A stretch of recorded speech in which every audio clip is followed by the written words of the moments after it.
Kina kina ki uta kia mā taratara ki tai. E hi aki ana te atakura, he teo, he huka, he hauhu, ti hei mauri ora. Tēnā whakamoeho mai kia au, ki tītihi, kai tohutohu, manapori rānei mina, ka wehi koe ai te hui. Please let me or Democracy Services Advisor know if you intend to leave the meeting. Morning tea will be at 10:30 a.m. Councillors, we have had apologies from Deputy Mayor Foon, Councillor Young, Councillor Paul, Mayor Whānau and Councillor Randall. Are there any other apologies that we do not currently have?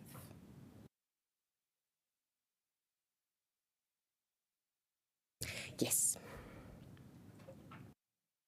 E whakakoutou ana au ai te mōtini. I move the motion that the Kōrau Mātinitini Committee accepts the apologies. Do I have a seconder? Thank you, Ben.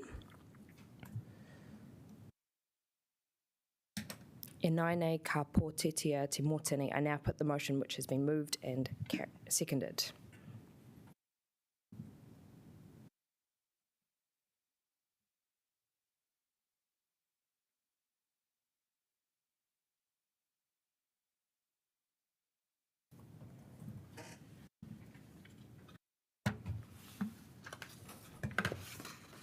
Ko mana, I declare the motion carried. Conflict of interest declarations. Do we have any conflict of interest declarations today, members? No? All good. Confirmation of minutes. E whakataka koutou ana au ai te mōtini. I move the motion that the Kōrau Mātinitini Social, Cultural and Economic Committee approve the minutes held on March 2nd, having been read, circulated, and that they be taken and confirmed as an accurate record of the meeting. Do I have a seconder? Thank you, Councillor Abdurrahman. E nai nei ka pōtetia te mōtini. I now put the motion which has been moved and seconded.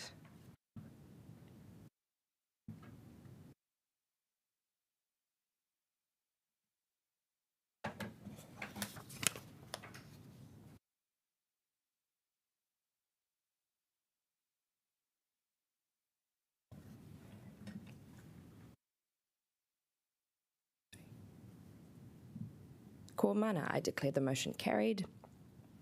Kaori he mea mahau ki te rārangi take. There are no items not on the agenda, which takes us along to item 1.5, public participation. I would now like to welcome Donald McDonald to come and talk to us as an individual. Welcome, Donald. So you will have 5 minutes.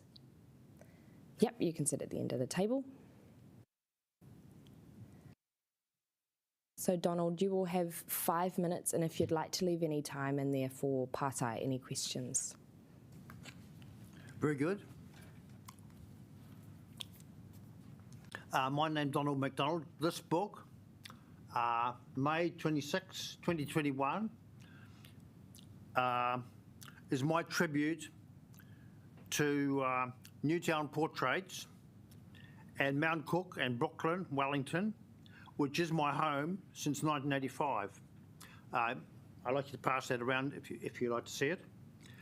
The message is pop is zero to God, because Tina Turner has died on the news.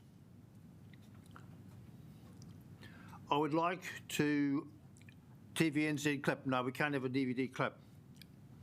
Thanks to Newtown Community Centre, our drama group, etc., turnover, we will find out if mistakes were made. That is fixes. Fixes are always urgent. Fixes. I don't call it fix it. Unnecessary. There is a number 3400, which is just about derelict, and I asked for an audit of the the whole feedback system, the whole reporting number. Many folk are processing thoughts about Adelaide Road, the fire on the 16th of May. Thanks, City Council, City Mission I visit every week, frequently. Newtown Community Centre reopened. Councillor O'Neill, very good. Paintings I see Fergus Collinson in different places. A lot of churches around. Billboards is glamour, especially Eagle. There's no nominations yet. There's residents' associations. One of the best ones is Mount Cook, but they might not be here today. It's very efficient. Parking is not good. And my original topic was city housing news, but that's been buried for a couple of weeks. Okay, you have this document here, and it's by email and it's by your minutes. So I have to skip. Smoke alarm, well, my battery exploded, but smoke alarm is tenant's responsibility. That's not good. It says RTA. Block drain, that's not good. Low branches. I have about a few seconds to speak to each page. Social committee. Tragedy in Newtown, perhaps mistakes. I have an article in New Zealand Herald yesterday. Turnover. Electricity water meter at Redford Street. Broken yellow line, very common. Cycle lanes is a problem. Flooding of feeding pigeons is very naughty, as you see from that photo. Turnover. I just put the circle by the important points. Not good. Does God's word matter to you? Well, that's a problem. Does God's word matter to you? It's easy to write 2 words, a sentence, keep going, and stand up. Stand up for what you believe. Sit down. Next one. Has your car ever had a fault? Because I want a registration regardless of if it's faulty. That's the trouble with the cars. There's lots of photos of Newtown Community Centre which reopened. Well, I have to wait for questions now probably because, thank you. Thank you, Don. Councillors, are there any questions? No? Don, I just had one to clarify. When you're talking about the problems in council housing, is that the Daniel Street flats? The ones that you're talking about with smoke alarm issues and windows? I did communicate about smoke alarms and they said that is tenants' responsibility. Well, obviously there's a million tenants and they don't realise if it is a hardwired. So since it's hardwired, I assumed that the council would check it up on it, but where I live, but it exploded, so therefore they did actually come and fix it. But they tell me that's my responsibility. So how am I going to fix my hardwired? Yeah. Yep. Yeah. We can check that out. Thanks for coming in to talk to us today, Don. Appreciate it. Thank you, councillors. Thank you, Ray.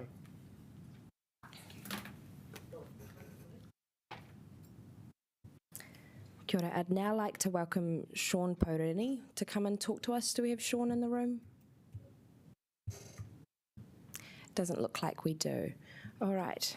Thanks, councillors. With public participation finished, we will now move on to general business, which is hearings on the Te Whai Oranga Pōneke draft open spaces and recreation strategy.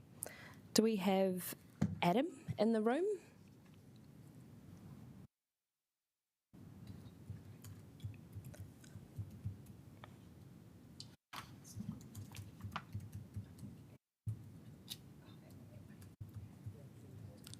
Looks like they might be on their way.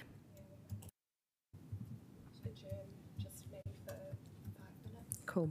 If it's all right with the committee, we will just take an adjournment for 5 minutes and hopefully our public submitters will be able to attend. Thank you.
Excellent. Thank you all.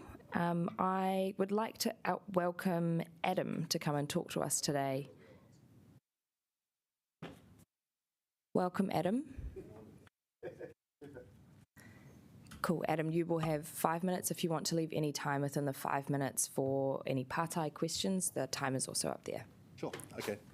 Tēnā koutou. My name is Adam Ellis. I live in Houghton Bay, Whanganui, Atara.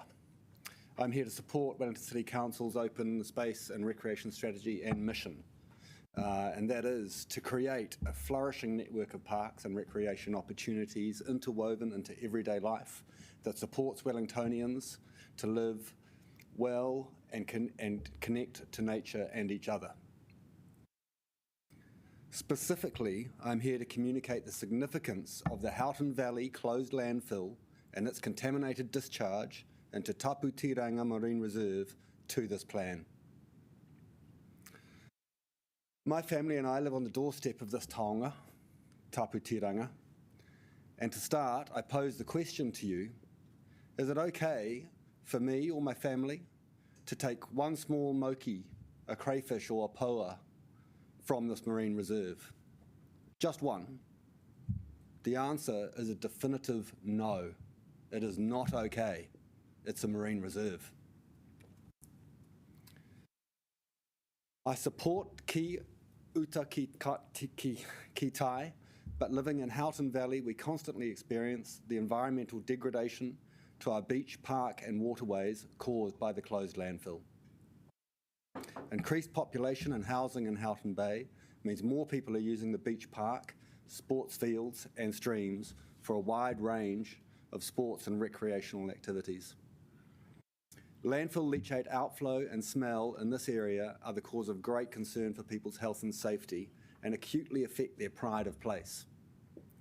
Even more concerning is its flow into Taputiranga Marine Reserve, threatening the Māori and the regeneration of flora and fauna inhabiting this national treasure. It seems contradictory to live in this beautiful environment, yet feel shame when showing an out-of-town guest this special place. When I try to explain the stench of landfill gas, why the sand is orange with rust, and why their kids must not play in the beach stream that flows into a marine reserve. I want to work with Council and mana whenua to see sensible, effective and high amenity remediations for the Houghton Valley closed landfill and see these implemented sustainably and immediately. Our community has repeatedly voiced our complete non-acceptance of the current situation, but again and again, the buck is passed between Wellington City Council, Wellington Regional Council and Wellington Water, and nothing is ever done. This open space and recreation strategy is a key opportunity to boldly improve the situation. So many of its key aspirations describe exactly what must happen in Houghton Valley. Restoring the mana and mauri of our waterways, te whai oranga, the pursuit of wellness, empowering communities to feel safe and comfortable using our spaces, embed ki uta ki tai in our approach in caring for the environment, raising the visibility of te ao Māori narratives, identities, histories and landmarks, ensuring diverse opportunities to connect with nature and provide world-class experiences. Many of the proposed remediations for Houghton Valley closed landfill and its leach-out outflow align exactly with these outcomes and go further, supporting urban biodiversity and amenity. There are such great opportunities here to integrate these objectives into fantastic outcomes for this unique and very special place. Taputiranga, our marine reserve, quite literally on the doorstep of the capital. By ignoring or failing to take action on this issue, Wellington City Council are endorsing the flow of contaminated water into Taputiranga Marine Reserve and perpetuating a legacy of leachate in Houghton Bay. As I began with a question, I too will end with a question. Is it okay for toxic leachate, any amount, large or small, to discharge into Taputiranga Marine Reserve? The answer is a definitive no. Kia ora, Adam. Thank you for your presentation. We have one quick pātai from Pauiwi Holden. Kia ora, Adam. Thank you for that. You mentioned proposed remediations. Do you have, presumably you're kind of aware of some of the options, do you have a preferred option? There's been 2 reports done, one by Cardno in 2014, who are environmental engineers. That was quite an elaborate set of remediations. It had quite a high price tag. Since then, Morpham, environmental designers and engineers, have done another report with much more constructible and high amenity remediations, which is largely around reducing the amount of stormwater that's getting into through the landfill and into the pipe that discharges into the bay. So it's about keeping stormwater out of that. Much cheaper and high amenity remediations. So yeah, there's a couple of reports there. Kia ora. Thank you. Thank you, Adam. Cheers. Thanks for coming to speak to us today. Pleasure. Thanks for listening. Cool. No, my Steve Walters from Kōpuni Rongotai Lao Bay Business Association.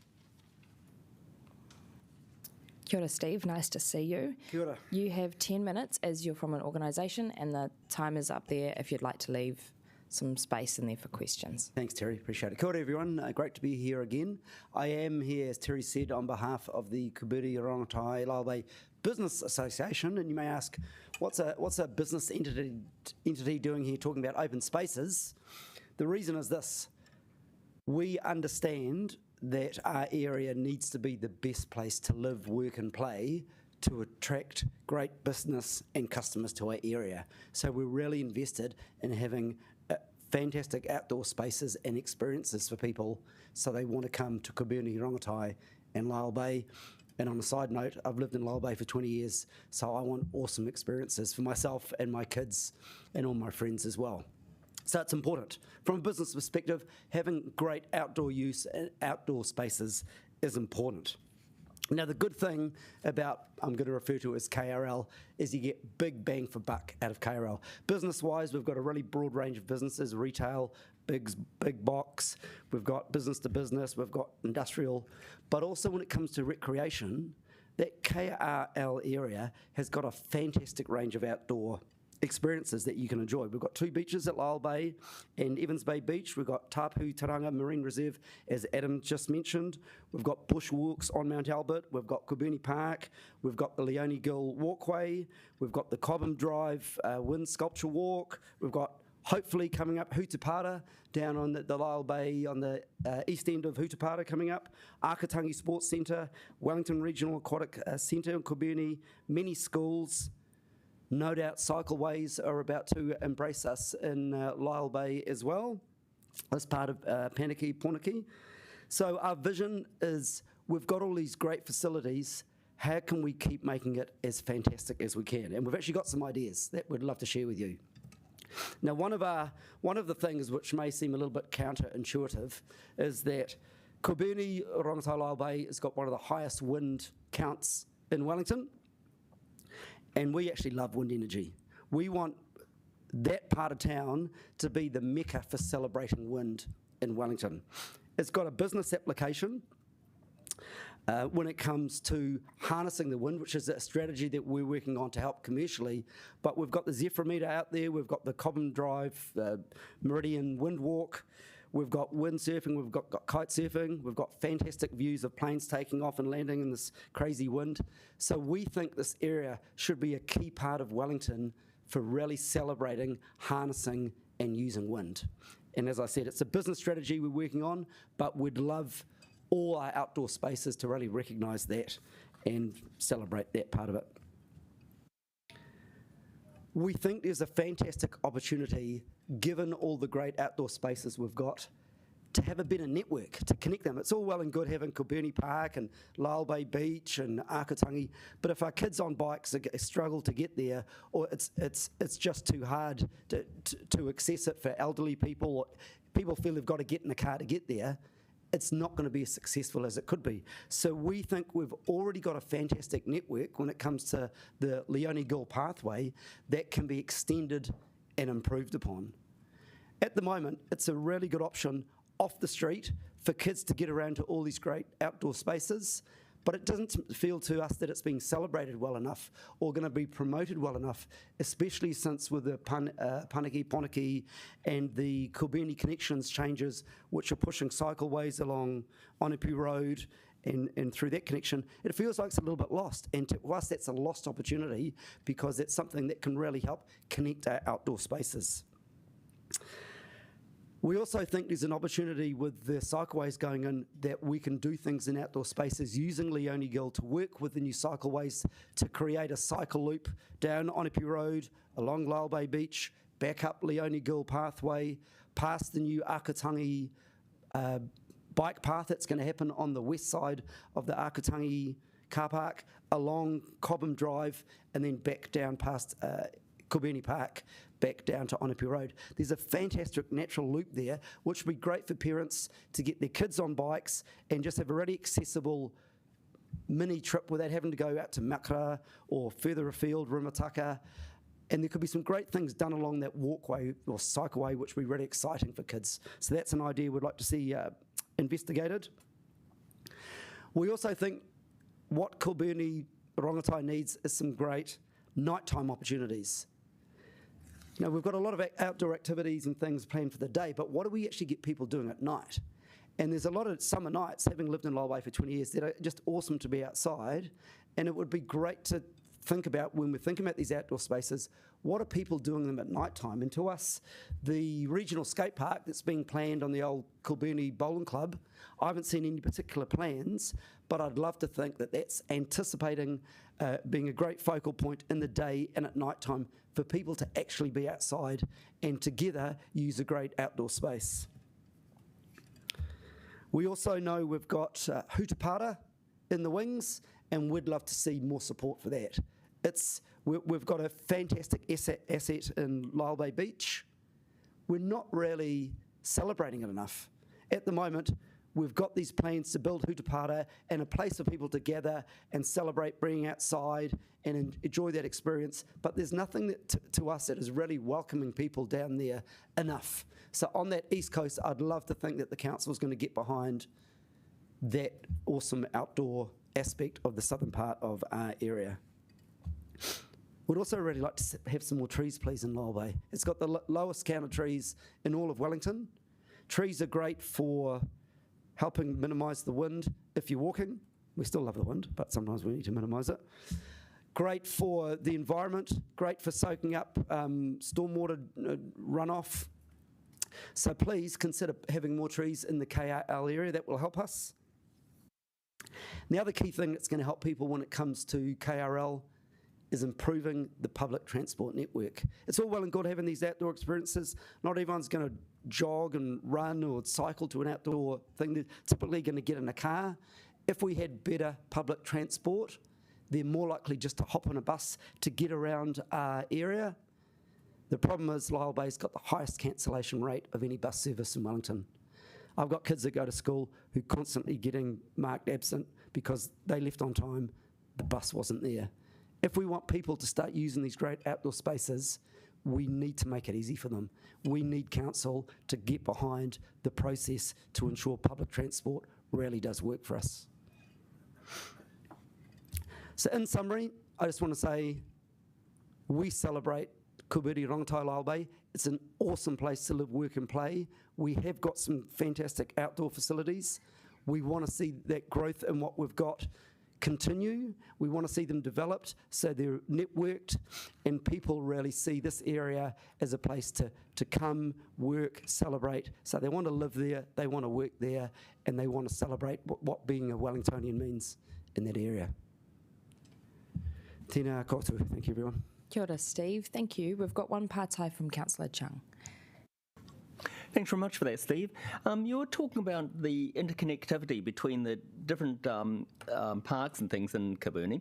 Now, do you think that our current cycle plan helps that, or do you think that it doesn't go far enough, or do you think that there are areas between like the beaches where it's more difficult to get to, or do you think that we should be looking at these places, these roads as well?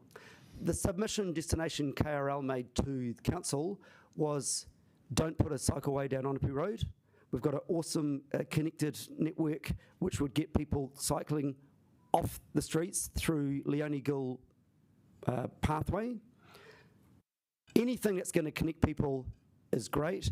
What we're seeing now is, given the submissions we've made and the response we've got, it feels to us pretty much like this is going ahead.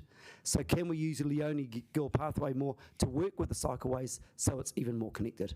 We just think it's a lost opportunity, not embracing and celebrating Leone Gill pathway as much as it could. It can be extended and widened, so people can totally be off the streets. Great, thanks for that. And also, you're talking about the getting around by buses. Do you think that a lot of the transport around your area is actually going to facilities in Kabuni? Like when you're looking at, you're talking about the cancellation of buses, and I appreciate that because I'm having the same thing in my own neighbourhood. But do you think that the buses you require are the buses going out of Kabuni or from Kabuni Rongotai into town or into the schools? Or do you think that a shuttle would be a good idea? Say, if a lot of the people are people please. going to the shopping centres, or where do you need the transport? We love the model that's being facilitated at the moment, I think, with transit, doing that, the mini shuttles that are going around the area, bringing people into the town centre, and that's something that we're talking about. Because the nature of the bus service goes along Onipu Road, there's probably some regions of Rongotai that feel they're a bit left behind. But fundamentally, the bus service works for getting people from one end of our region to the other. It just doesn't turn up. Yep, great, thank you. Thank you, Steve. Thank you. Cheers. I'd just like to invite Councillor Randall to come and join us at the table. Thank you. Excellent. Next we have No Mai, Jackie and Beth from New Zealand Equestrian Advocacy Network. Kia ora. Kia ora. Tēnā koutou katoa. Beth unfortunately couldn't make it, last minute cancellation, which is sad, but I'm going to try and do this alone. I'm less prepared than usual, but hopefully you've got a nice little presentation so you can just look at the family album and a bit of light relief while I'm talking. So I'm here. Thank you for having me today. I'm here. I'm Jackie. Here on behalf of the New Zealand Equestrian Advocacy Network and the Wellington Equestrian Advocacy Group to talk about our submission on Te Whai Oranga Pōniki. We know that studies have found that people who have access to nature are happier are happier generally, and we agree with the vision of the integrated, inclusive, diverse, resilient, open space and recreation opportunities, and we support the regeneration of natural environment and re-indigenising of our spaces. But we're here to remind you that this vision can and should include horses. Horses have been happily sharing Wellington city streets, beaches, tracks, trails and roads with other road and recreation users for more than a century. There's no reason for it to change and every reason to ensure that it's encouraged. Looking at your sort of strategic objectives there, so personal health and wellness. Is there a, can I steal the clicker from my... Here, so, where are we? Oh. Turn it on. Oh, turn it on first, thank you. Thank you for the assistance. Yes. So, horses might be a minority in the city, in the recreation scene, but they're an equally important way to maintain physical and emotional well-being, teach respect and build relationships.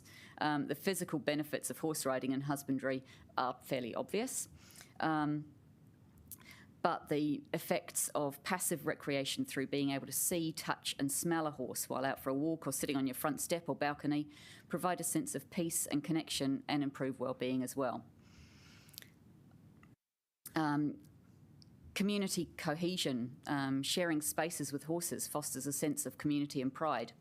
This was the Island Bay local horses at the parade this year. They're well loved by many and they're a draw card for the city. They enable individuals and communities to connect with each other, bridging age and culture and inspiring stories and memories. These are just, snapshots of people who've run out of their houses to come and say hello, or we've taken the horses to events. Activities involving horses are popular among girls and young women.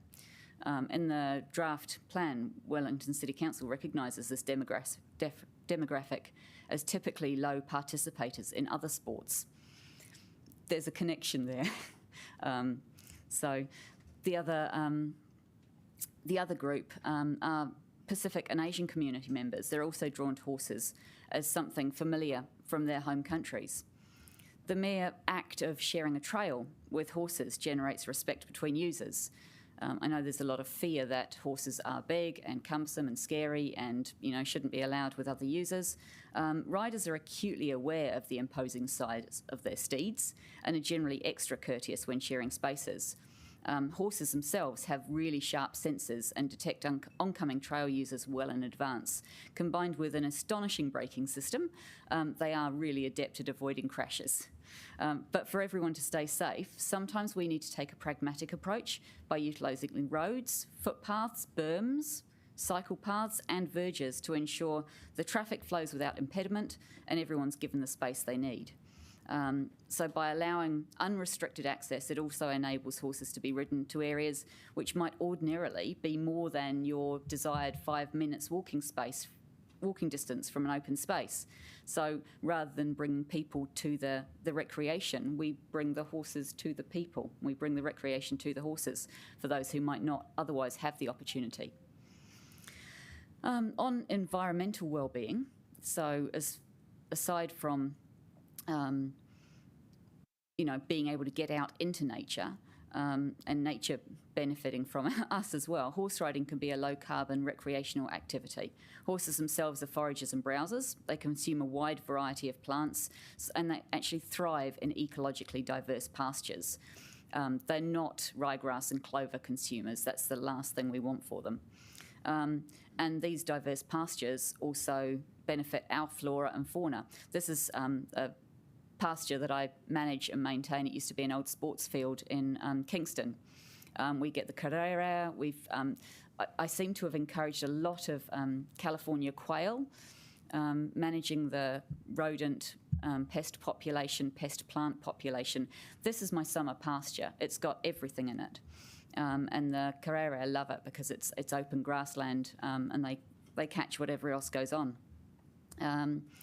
Horses are also not ruminants, so they have much lower emissions than livestock. They need mental stimulation, so access to a variety of riding experience is necessary to create a healthy, well-balanced and safe companion. And when there's a variety or access to a variety of trails directly from land made available for riding, it means we don't have to truck horses to the location to ride. So you're reducing emissions from trucking horses everywhere because there's no riding near where you keep your horses. Economic wellbeing, equestrian tourism, it exists. Wellington City's got some spectacular horse riding opportunities which could be promoted to encourage those from out of town to enjoy. There are already council stockyards which could be utilised for overnight stays for the purpose down Happy Valley Road. This is our wonderful Te Kopo Reserve. The equestrian industry is huge, and a 2012 study, Economic Impact Report on the New Zealand sport horse industry, reported that the horse sector this is just sport horses, not race horses, it provided 0.5% of New Zealand's GDP. Wellington could also benefit financially from the presence of horses in the community. So farriers, vets, feed, everything. It's a massive industry financially. So horses might seem like a bit of a wild card in Wellington, but they are a key part of the diverse fabric of our city and should be recognised for the benefit they provide. Yeah, I take my horse shopping and to the movies. So for Wellington's open space and recreation opportunities to be considered, integrated, inclusive, diverse, resilient. I'm thinking about riding my horse to work because the buses. And to support regeneration of the natural environment, re-indigenising of our spaces and places and activities by 2053, we need to ensure that horses retain access to all recreational areas where it's safe and practical, because they're a valuable member of our community and they contribute vastly to our inclusivity, diversity and well-being. So yeah, and we get girls out doing exercise. It's brilliant. So members of New Zealand Equestrian Advocacy Network are really happy to discuss any aspects of horses in the community, so contact us anytime. Kia ora, Jackie. Thank you so much for such an engaging presentation. We have two pātai, one from Councillor McNulty.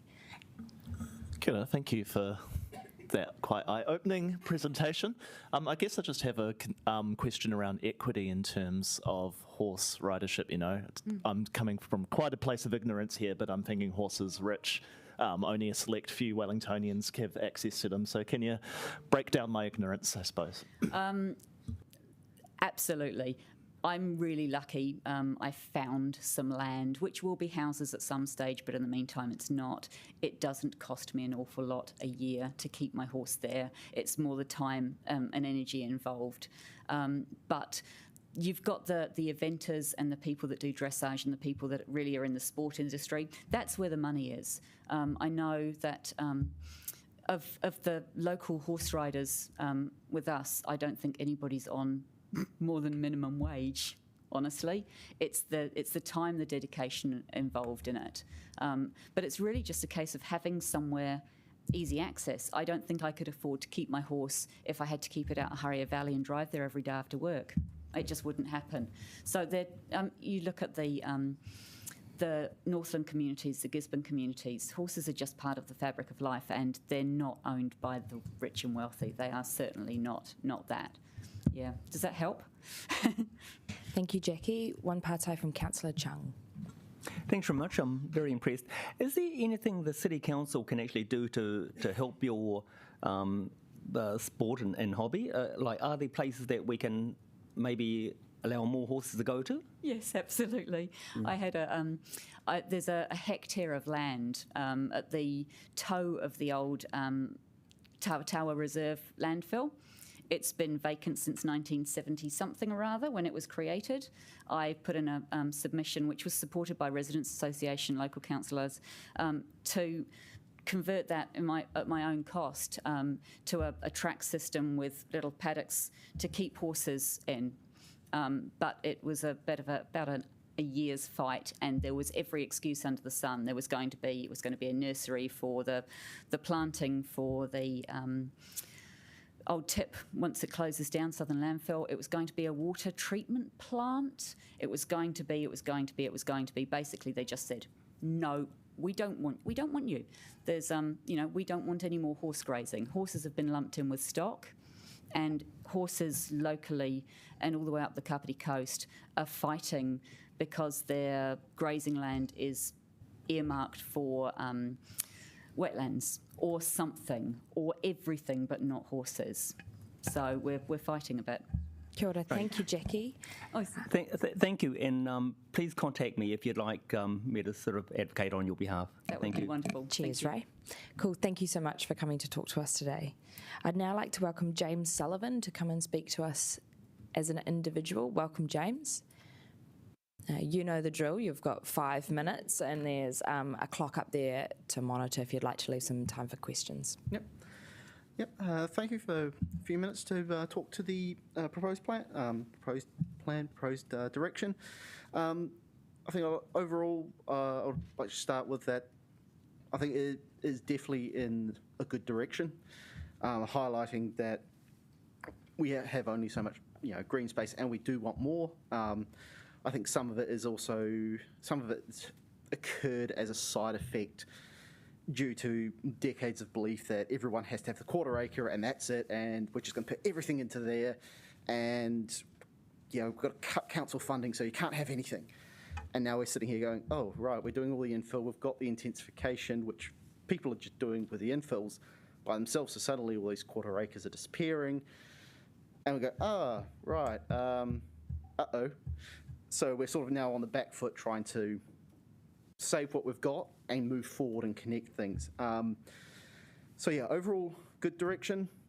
One of the things I think that can be perhaps tweaked, highlighted, is how the green space plan really works well with things like Pāniki Pōniki. Because last I checked, I don't know of many people under the age of 15 that have cars and can drive anywhere. So it's a bit difficult when everything is so far away that the only way to really get anywhere is by driving, and especially on a lot of the Wellington roads that are 50k an hour, cars parked on both sides with massive SUVs and double cab utes. Good luck feeling safe of even adults, most adults cycling anywhere. So I think we can really highlight how the Green Space Plan works really well with Pānaki with the review of speed limits to really help start connecting, not just having green spaces nearby, but connecting them to the villages, connecting them to the houses, to the schools, everything around, so that people can access them at any time of the day. And I think that can also then work well with incentivising other ways of accessing the green spaces that aren't just driving. All these green spaces, all these parks have plenty of car parking, either it's dedicated car parking or it's on street, but not that many outside of the larger parks have things like bike parking, so lock up for bike storage, or really regular bus services or reliable bus services. And I think that's a spot where City Council can work with the regional council to highlight, are there areas we can work with to have better access, and not just in the middle of the day or at peak hours, but also working into sort of the evening and weekends, so that children, so that adults, so that elderly, so that everyone can actually better access these without having to worry, oh, can I find a park? Oh, I'm going to be 5 minutes. They can just go. Wider footpaths as well, all these sorts of things. So yeah, so coming all the way back, overall, I think it's never perfect, but I think it is a vast improvement, and it is definitely in a direction we want to sort of be heading in and towards, and highlighting even things like, does council now start putting budget to going, okay, we will actually purchase land and turn it into green space to cover those holes where there are no existing parks and such. So, thank you. Kia ora. Thank you, James. I don't see any pātai. That was very clear. Thanks for coming in to talk to us today. Cheers. I would now like to check if Max and David are present.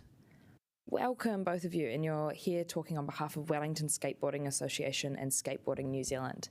You have 10 minutes, and if you'd like to leave some time within the 10 minutes for questions, feel free to do so. There's a timer up there. Kia ora.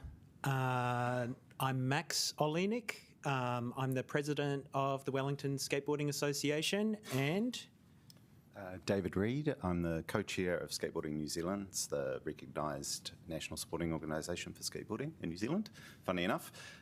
Also a Wellington resident all my life, and a lifelong skateboarder. Yeah, here we go. So I am not a Wellington resident all my life. I'm from Australia originally. Sorry about that. But I have been a skateboarder since 1988 and really enjoy the opportunity to work with people like Dave and with the Wellington City Council, trying to get the activity lifestyle that I've dedicated my life to, and many others have, and found a lot of enrichment from making Wellington a more accessible place for skateboarders, a more welcoming place. So we have a presentation. We're a voice for the skateboarders of Pōneke. We have formed these organisations, these associations, just with one of the main reasons is so that we can speak to you. So there's a main touch point for skateboarding and board sports, whatever you want to call it, so we can make things happen rather than who do we talk to when it comes to skateboarding. Dave, do you want to say anything to this? Oh, no, Jim. Yeah, so, I mean, as representatives of our skateboarders, we want to ensure that skateboarding is a key part of Te Whaioranga Pōneke. So, jump to the next one. If this doesn't occur, then Wellington will continue to be left behind in relation to the rest of the country, and not to mention the rest of the world when it comes to progressive approaches to transport, dedicated and public spaces. Yeah, I mean, we've definitely come a long way, even since I moved over here 5 years ago. But I think it should be known that Wellington is a little bit behind when it comes to skate parks and sort of approach to skateboarding in general. But we're on the right track. Our big draw card is skateboarding is a new Olympic sport, and it is growing fast. One of the weird effects of COVID was a huge explosion in participation in skateboarding and sort of less structured sports like this. And our skateboarders are everywhere. You've probably seen them. You've probably heard them. I'm continually impressed. Skateboarders are an industrious bunch, and they are making their own spaces because there aren't spaces for them, and they're having fun. They're young people, they're older people. We've got multi-generational skateboarders now, people with children who skate, who are skateboarders. People are discovering it in all different kinds of ways. Yeah, and I think the important thing is they use their city differently to most other sports. They're not just confined to specific skate spaces. There needs to be an allowance and to incorporate them in all sort of aspects of skateboarding. For a lot, it's a creative outlet, it's part of their well-being, their mental health, and you know, they transport themselves around the city, get to work on it, and ultimately they use it differently, and they like to kind of be incorporated into their experience of the city, and they naturally do this anyway. So there's an important part of actually being explicit about that design in your city and your urban design to accommodate that. So there's a happy outcome there, and it's not a clash with the other users of the city. So, yeah, there's plenty of examples of cities that incorporate skateboarding in a positive way. Copenhagen is a great example. They have quite a comprehensive sort of infrastructure they've brought in with full-time staff and consultants, and a very popular event schedule that brings a lot of tourism into the city. They have paths that run through the city that incorporate bikes, skateboarding, objects that are around that lead between skate spots and skate parks. They have a very progressive attitude to what constitutes a skate space. Closer to home, we have Dunedin. Dave can talk to that. Yeah, so I mean, they've got an initiative going on at the moment. They've just put in satellite sort of spots around the city. There's DIY spots that have been incorporated around the city, some pop-up, a lot of mini ramps that they've just put in around the city, but it's just one example of how it can be done. These are more sort of dedicated spaces though, but cities like Copenhagen, Melbourne, Malmo are great examples of how that can be done in a more integrated way. So yeah, we need our own strategy. Obviously, we've been working really hard with your team, the Parks and Rec team here at the council. So there's a lot of great progress happening there. There's also, and ultimately there needs to be a youth facility strategy with some skateboard centricity in it, explicitly written into it. So what's been done currently? Obviously the great work that's kind of going on maintaining some of the spaces and the consultation there. There's also a piece of work with the called the Skatable City Response, which is a mapping and trial, which is being done by the urban design team with a skate specialist from our community, Kevin Francis. That's two phases there, mapping the city from a skateboard perspective, understanding where skateboarding can fit into the spaces in harmony, looking at the facilities and whatnot, and then testing some portable skate features to understand what's the impact of putting skateboarding into satellite spots around the city, to really sort of understand the impact and where they can best be suited and how that can best be done. So that work's being done currently, and so that will hopefully inform what you're doing with this open spaces plan. So how can we improve this plan to better serve our skateboarders. We would like skateboarding to be elevated within the plan. We feel that it sort of has a tendency to fall into the cracks, so to speak, between play and sport through no fault of its own. That's actually a positive part of skateboarding. We'd love that for skateboarding to be showcased in the plan with images and words. We're happy to contribute. We have actually an internationally known skateboard photographer standing to my left. And an internationally known writer. Yeah. Yeah, but we'd love to be involved. Yeah, we'd love to cater explicitly for skateboarding in Wellington's open spaces. Yeah, we just want it to be elevated basically, and we would love to be a part of that.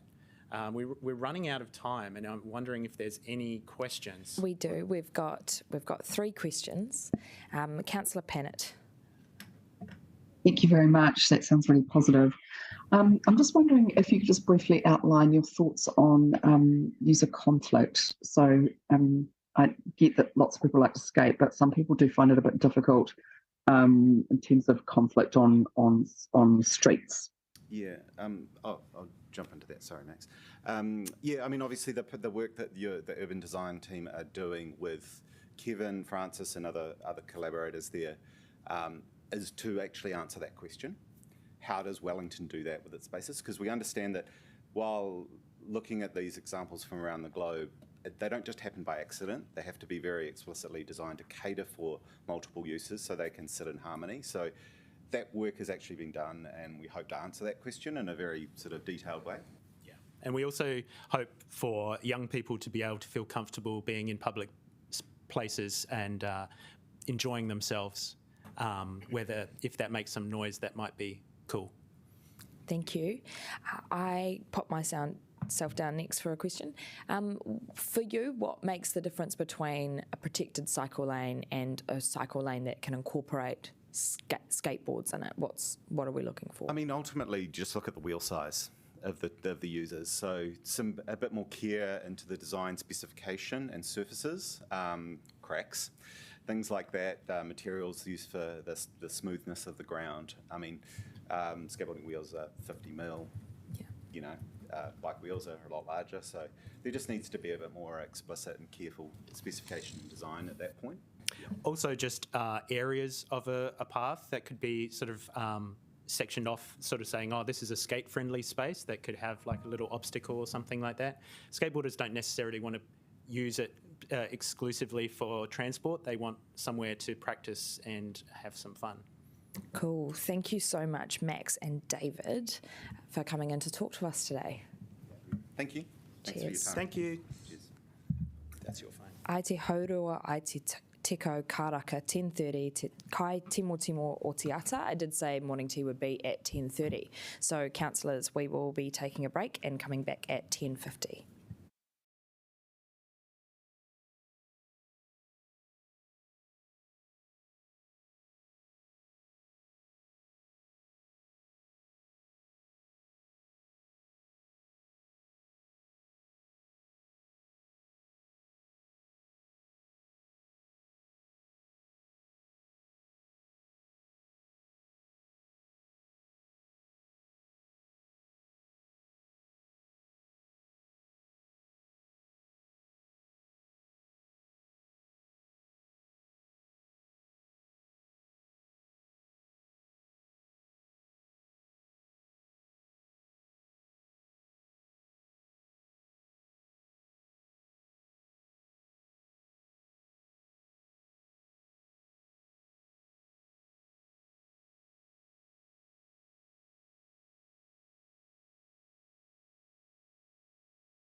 Kōrau Mātinitini committee meeting.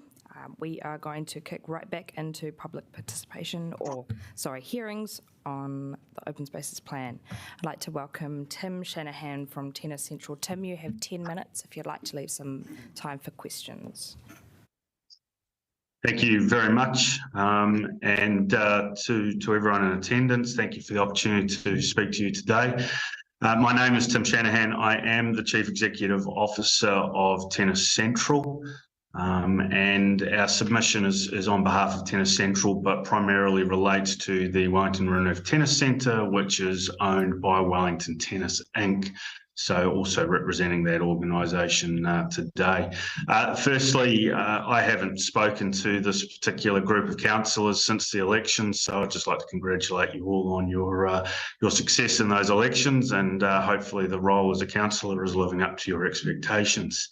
It's also appropriate whenever I speak to you to thank you for the support that Tennis Central, Wellington Tennis and tennis generally receives from Council. I can indicate that we are close to finalising the first $2 million worth of upgrades at the Wellington Renouf Tennis Centre, of which Council has provided $1 million worth of funding. Also grateful for the ongoing support for various international tournaments held at the centre, whether they be run by Tennis Central or Tennis New Zealand, as was the case for a tournament in December of last year. In terms of the plan that we're here to discuss today, quite simply, as per the submission, I'm grateful that tennis is acknowledged. Tennis often does itself a disservice in these environments by standing alone and funding itself. Certainly, historically, that was something tennis could afford to do, but moving forward, the demographics in tennis are certainly changing. It's become far more mainstream, and tennis can't afford to continue to look after itself. So it's important that Council acknowledges and recognises tennis and provides tennis with support, and it's up to tennis to continue to push for that acknowledgement.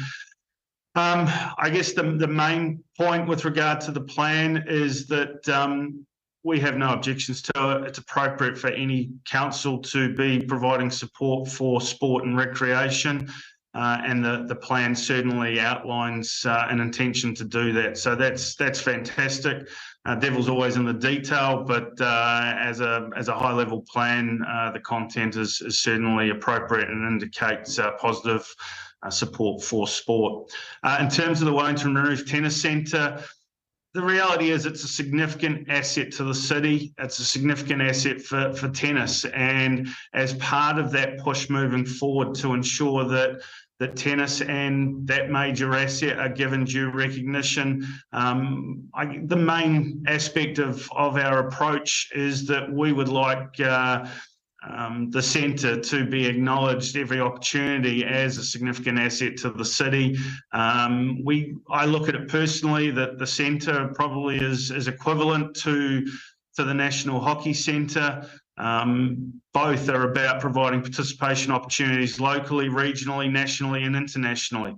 And therefore, from my perspective and from tennis's perspective, we want to see a situation where tennis is given that due recognition moving forward.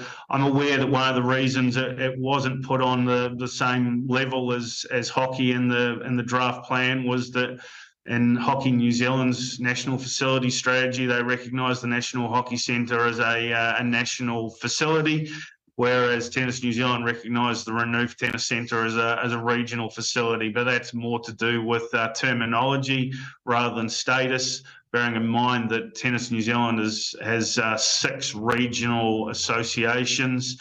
So therefore, because each of those, 4 of those 6 have major centres used for international events, they refer to all of them as regional centres. So that's the basis for our submission. My understanding is that the staff at Council are comfortable with what we're proposing, and that tennis should be given due recognition, and that centre should be given equivalent recognition to the hockey centre. And if that's a minor change to the plan and its final version that is acceptable to all, then that's what we're after, and I'd appreciate it. So that's all I wanted to say, and happy to take any questions if there are any. Kia ora. Thank you, Tim. Councillors, any questions? We've got one from Councillor Chung. Great, thanks very much.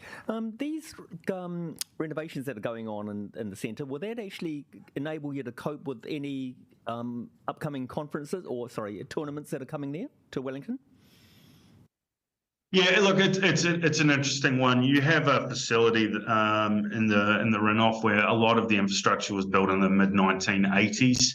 And with a lot of sports facilities, they get built. Everybody celebrates the fact they raised the money to build them, and then there isn't necessarily the ongoing maintenance on an annual basis. And as Paul Andrews said, you don't want to be helping when the buses the ambulances at the bottom of the hill. So it was about replacing roofs, upgrading lighting systems, etc. All of which are important if you're going to host international events, because you certainly don't want to be embarrassed when you've got international participants, competitors at an event, that your facility's not up to it.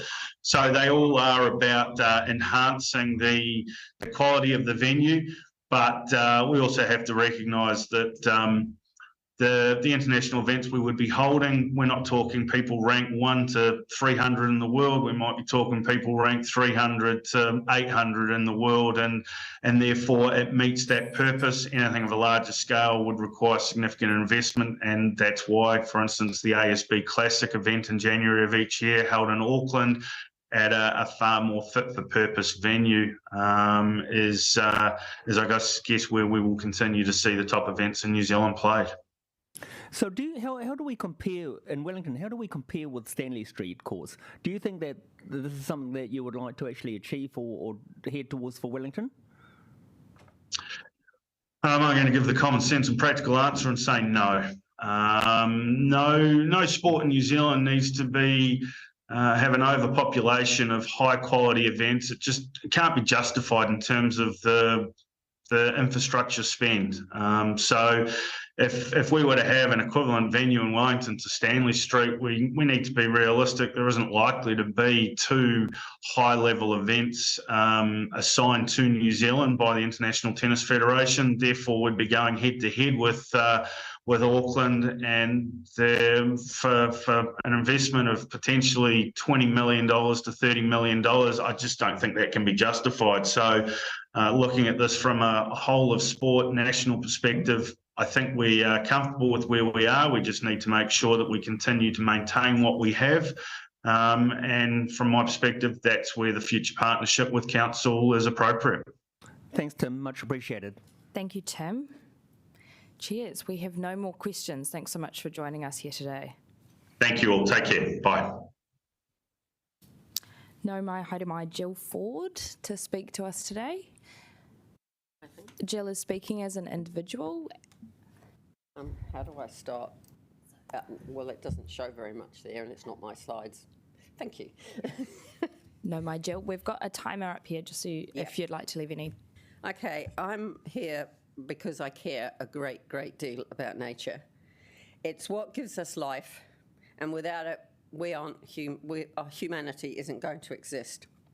Biodiversity is essential also to reaching net zero. This isn't working. 79% of Puniki is actually town and out about, yet it receives just 2.15 million of our total spend. The biodiversity is a lot more than carbon capture. It also protects from runoff, slips, flooding, and an opportunity for us to connect with nature. Restoring our ecosystems is really important. And the outer and town bouts are a vital and iconic part of Wellington's landscape. And it's this accessibility that makes Puniki unique amongst capital cities, not cafes, cultures and festivals. Also, restoring native bush has the potential to gain income by selling carbon credits. So in a minute, a slide might come up which shows you some figures. I've estimated that if we were to plant 3,000 hectares of our outer town belt in the next 25 years, by 2050, this could be worth between about 50 million and 135 million in terms of income to the council. Now, improved accessibility to the outdoors is actually needed for this to be achieved. It would also be extremely popular with Wellingtonians because your Happy Places research showed that people were happiest and more active in the outdoors than anywhere else, and that includes sport and festivals. Despite this funding, but because of this low funding, we're expecting a team of just 6 to 7 to maintain 79% of our land mass and manage all the invasive species, plant new shrubs. And without the hard work of a whole load of community groups, you wouldn't have most of the tracks and a lot of the revegetation that's already there. This is equivalent to $656,000 worth of volunteer time. We don't expect volunteers to maintain our libraries, museum and sports grounds. If we compare the amount that's spent on our sports grounds per hectare, we come to $241,815 per hectare compared to $613 per hectare we spend on the outer and town belt. We're willing to spend $8 million for Kendala Pool, which is going to hardly be used by anybody, and a golf course that we subsidise to the extent of $1,870 per people. Now, it's not just the sports, because I enjoy sport. We're also undervaluing it compared to the arts and culture. So the City Gallery and the Museum Trust get $12.49 million. Takina, however you pronounce it, is projected to make a loss of nearly $11 million next year. And the marketing of Wellington costs us $8 million. There are huge benefits to improved accessibility. By improving the track network, it makes it safer, more enjoyable and accessible to a wider range of people, enabling us to connect with our natural environment. It will also help rejuvenate our biodiversity, eliminate more invasive vegetation and help predator control. To achieve these outcomes, your open strategy, so-called, needs measurable KPIs, outcomes and some actual actions.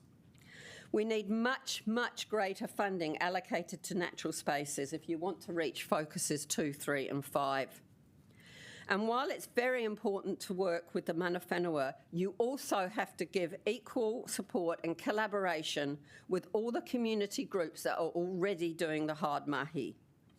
Finally, the lack of councillors here today is really disappointing. I'm sick. I've made a big effort. I've spent days preparing all the stats. And it just reflects to me the lack of importance and value this council gives to its outdoors. So I hope at the end of this, you will read what I've prepared. If you want any of the enormous work I've put into getting these figures, then just contact me. Kia ora. Thank you, Jill. Appreciate your submission. We do have about 4 councillors online as well. Sorry. Thanks for coming in today. No mai, haere mai. We've got Sally next, but they have not arrived yet. So I'm going to welcome Graham Ware and Murray Pascoe if you're ready to make your submission.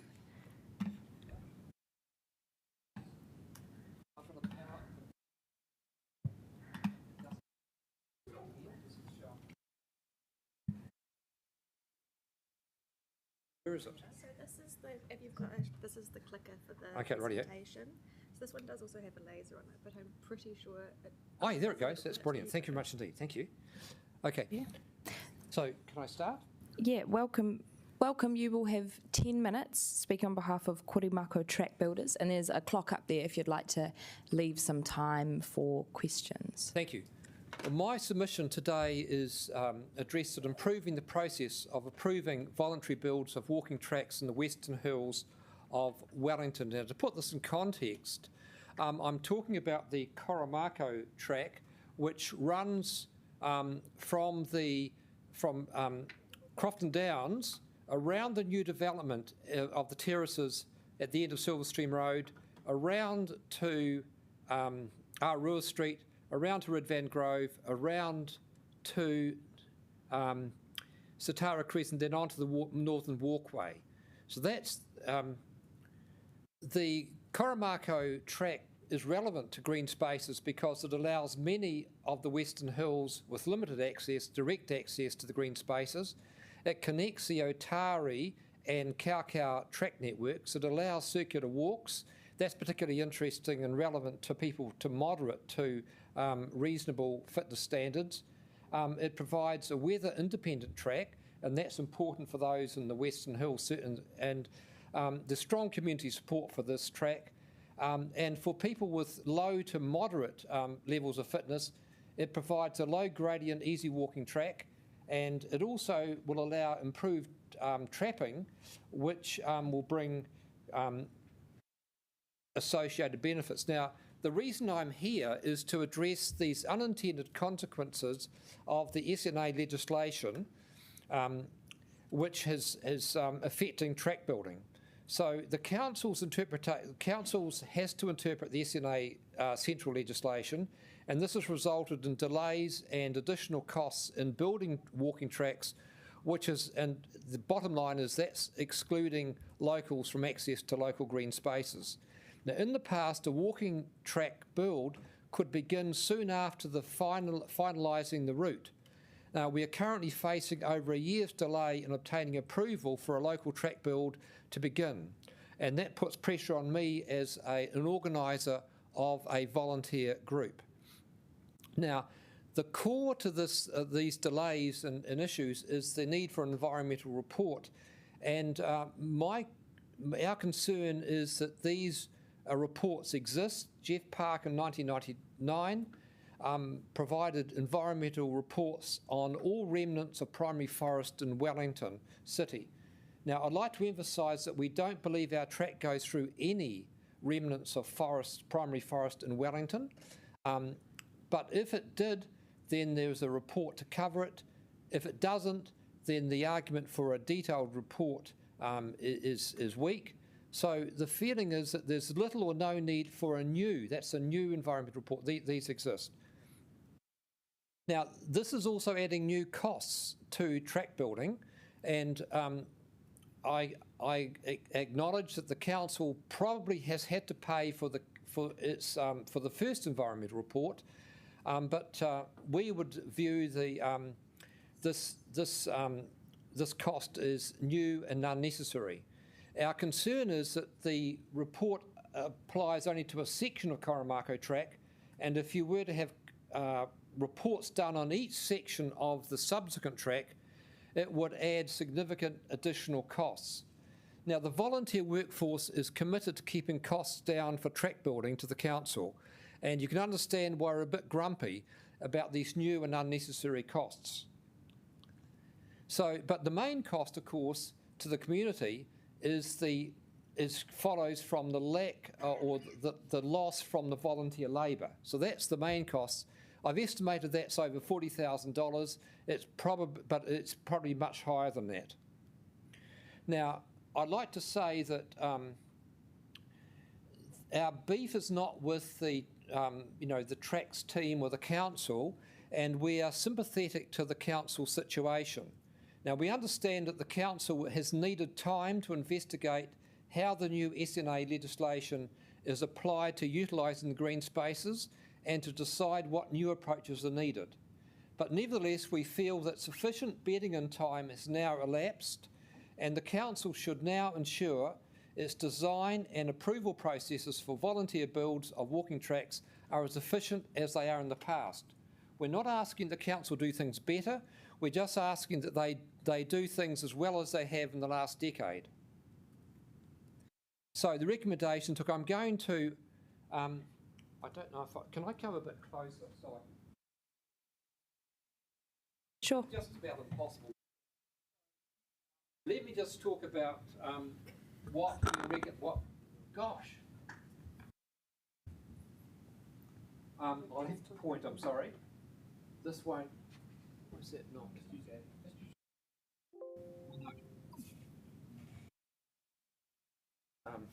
Well, there we go. No, I think it's the screen. Okay. So let me just talk about this if I can. So look, there are this is the Kōrau track running from here around here. The blue sections are, the 3 blue sections are the sections to be completed. The green sections are those completed. So we've just obtained agreement to build this section from here to here. That will start on the 10th of June. And what we're asking is that during the process of building this track, which will take between 6 and 12 months, that please can the approval process on these sections of track proceed so that when we finish this section, we can go on, presume to the section here. Now let me say that this section of track here is to the south of the Crow's Nest track here, and that is part of a submission from Trails Wellington and the mountain bikers and the walking community. There's a super plan of all proposed walking and biking tracks in the south of the Crow's Nest track that was submitted to council in July last year. So what we're asking, so this is part of that plan. Now what we're hoping to do is that the approval of this section here will proceed during this process here, so that once we finish this section, we can then do this section here, and then once that's done, we can then do that section. It's a very, very simple request. That it's just a project plan. Of course, I've got concerns that this may not happen smoothly. We've had a whole year's wait between completing this section from here to here and being allowed to start from this section here. To put that in context, when Silver Sky track was built from here down to this section here, from first approach to council to the community meetings, to the design of the track, to the building of the track, to the completion of the track was under 1 year. So that's what it was like a decade ago. We've had a whole year to wait between doing that section and waiting to do this section here, and it's very, very difficult on me as an organiser of volunteer services to keep the people busy. Now, I don't think there should be a delay, but I'm pleading that the councils keep an eye on it. And how many minutes have I finished my time? You've got a minute 55. So I've now used my 2 minutes available. That is what we're asking, please, just for proper project management to allow us to continuously use the volunteer workforce continuously. Thank you. Thank you very much, especially for the interactive nature. Councillors, any pātai? We do have one question from Councillor Chung. Thanks for that, Gary. I'm looking at that area, that blue area that you've got at the far left end. That looks quite significant to me. So, isn't there a shorter way? If we could actually just do that shorter way, would that suffice in the meantime? Yes. Okay, so let me say that the height of this point here and the height of this point here are the same. Oh. So that will give you a whole walking track that is more or less horizontal. And this is gold for walkers in Wellington. So people of low fitness levels can walk happily around there. It's 1.4 kilometres, and the rest of it is, the gradient of this whole track is less than the requirements for a wheelchair in Wellington City. So it's very, very level, 1 in 10. Now, this thing here, I'm saying that one there, I would recommend that we do not, this was our original thinking to go across here. It's too steep and too expensive because it will need a big bridge on the side. The costs do not justify the benefits. So I'm going to recommend that we do not do that section around here. It's taped and that, but my recommendation would be not to do it and to go around the longer way. I mean, it is going to be, it's a bit longer, but it's a spectacular part of the country around here. There's high bluffs and that, quite safe. Thank you, Graham. So thank you much indeed. So I would recommend that we do the whole lot there. Okay, thanks very much for that. I've actually walked that, but it's hard to picture when it's on there. I haven't. I think I've walked. Thank you all. Excellent. Apologies, Councillor Brown, we've run out of time for your pātai. Now we're going to jump back to Sally Page, who is joining us online. No mai, haere mai, Sally.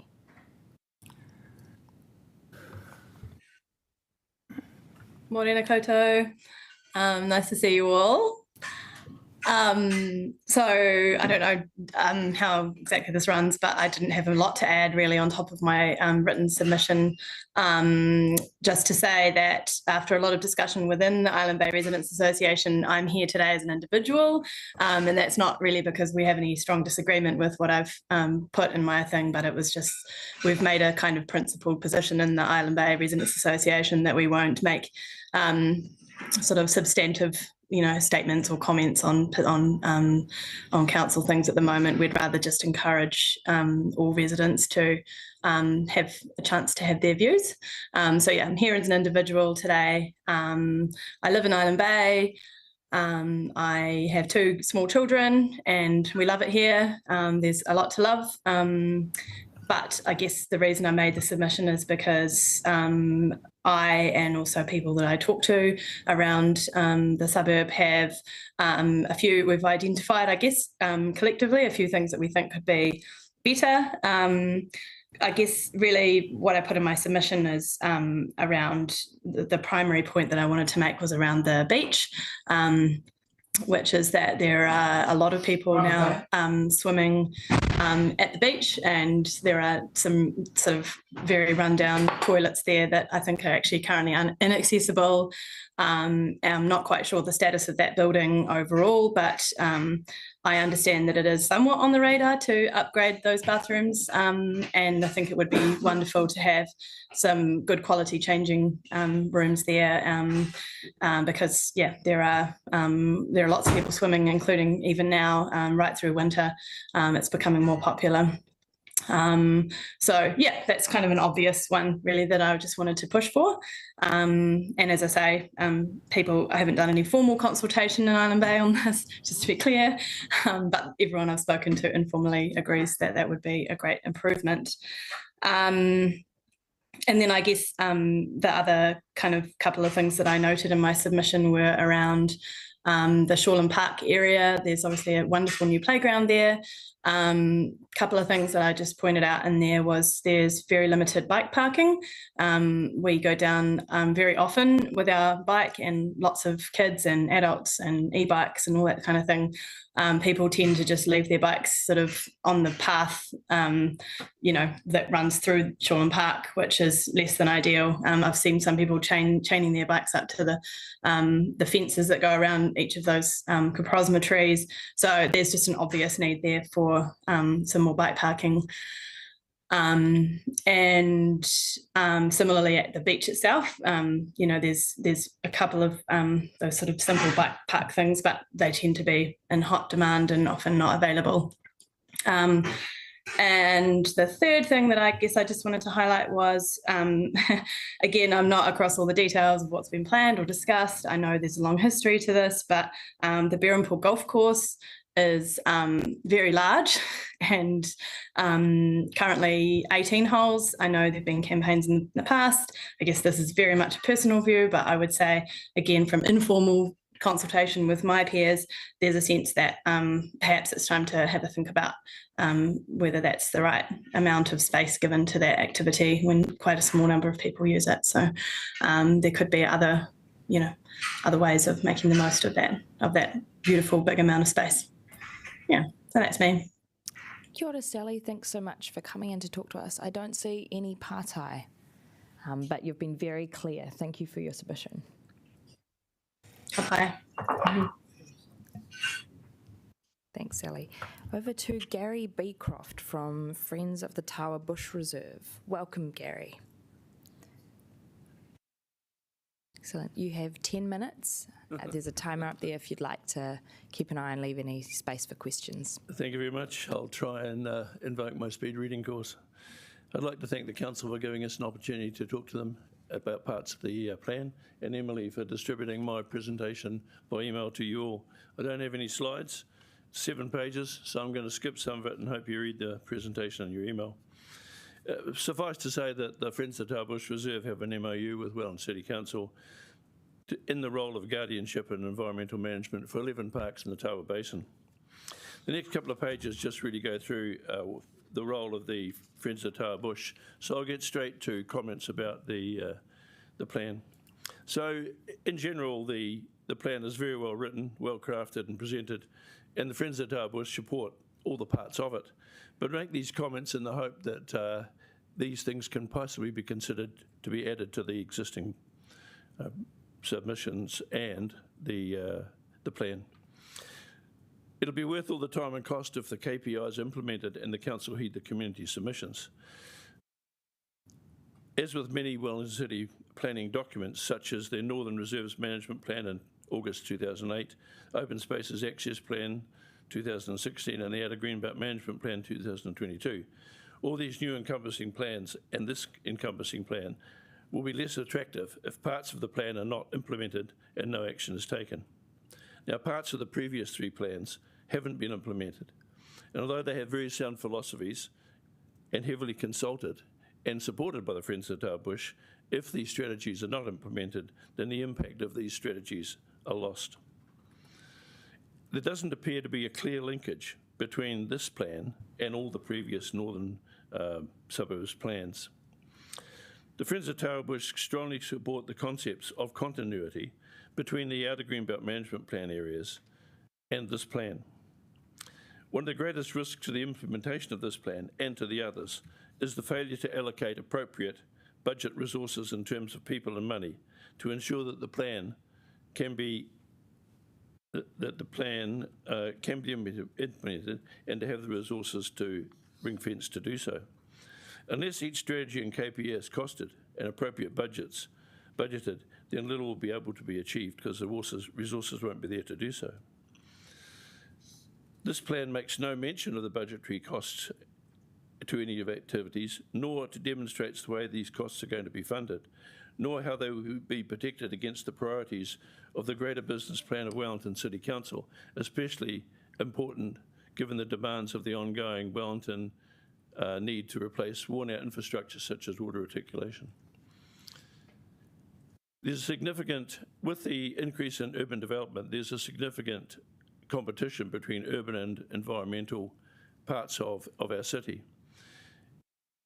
So whether because of climate change or because of human welfare reasons, this pressure to reduce the green environment needs to be compensated by the proactive intervention of additional green spaces and trees that are provided to break up the mass of the development. Innovative concepts need to be done with small forested parks, walkways and planted road burns, and technologies such as green walls and flat green roofs, additional landways and social gathering areas. The current reserves in Tawa do have an island reserve versus a connecting ecological corridor approach to them. Many of Wellington's forested reserves are small islands of native plant species with long distances between each island. For meaningful protection of New Zealand unique fauna, these islands of native flora need to be connected either specifically with corridors or by small forested areas that act as stepping stones to the larger reserve. Forest connectivity is essential, especially with climate change, if we hope to overcome New Zealand species extinction and biodiversity loss. Furthermore, Wellingtonians value this natural environment and wish to have it preserved.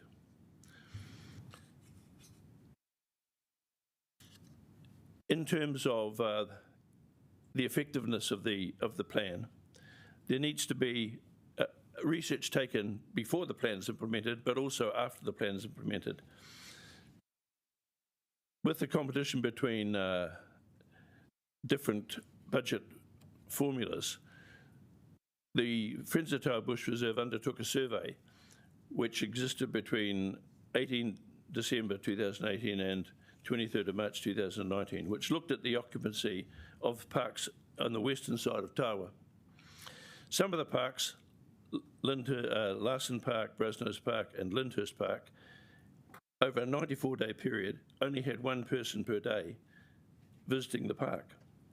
These observations were taken randomly and covered different parts of the day, but every day of the weekend. Now, by comparison, the new walking tracks and cycling tracks in the forest of Tawa Park have approximately 100 people per day during the weekend and between 30 and 50 people a day during the working day. some parts of the existing recreational plan need to be examined in light of reality. Another simple example is the children's playground on page 60, where the focus is on a wind park.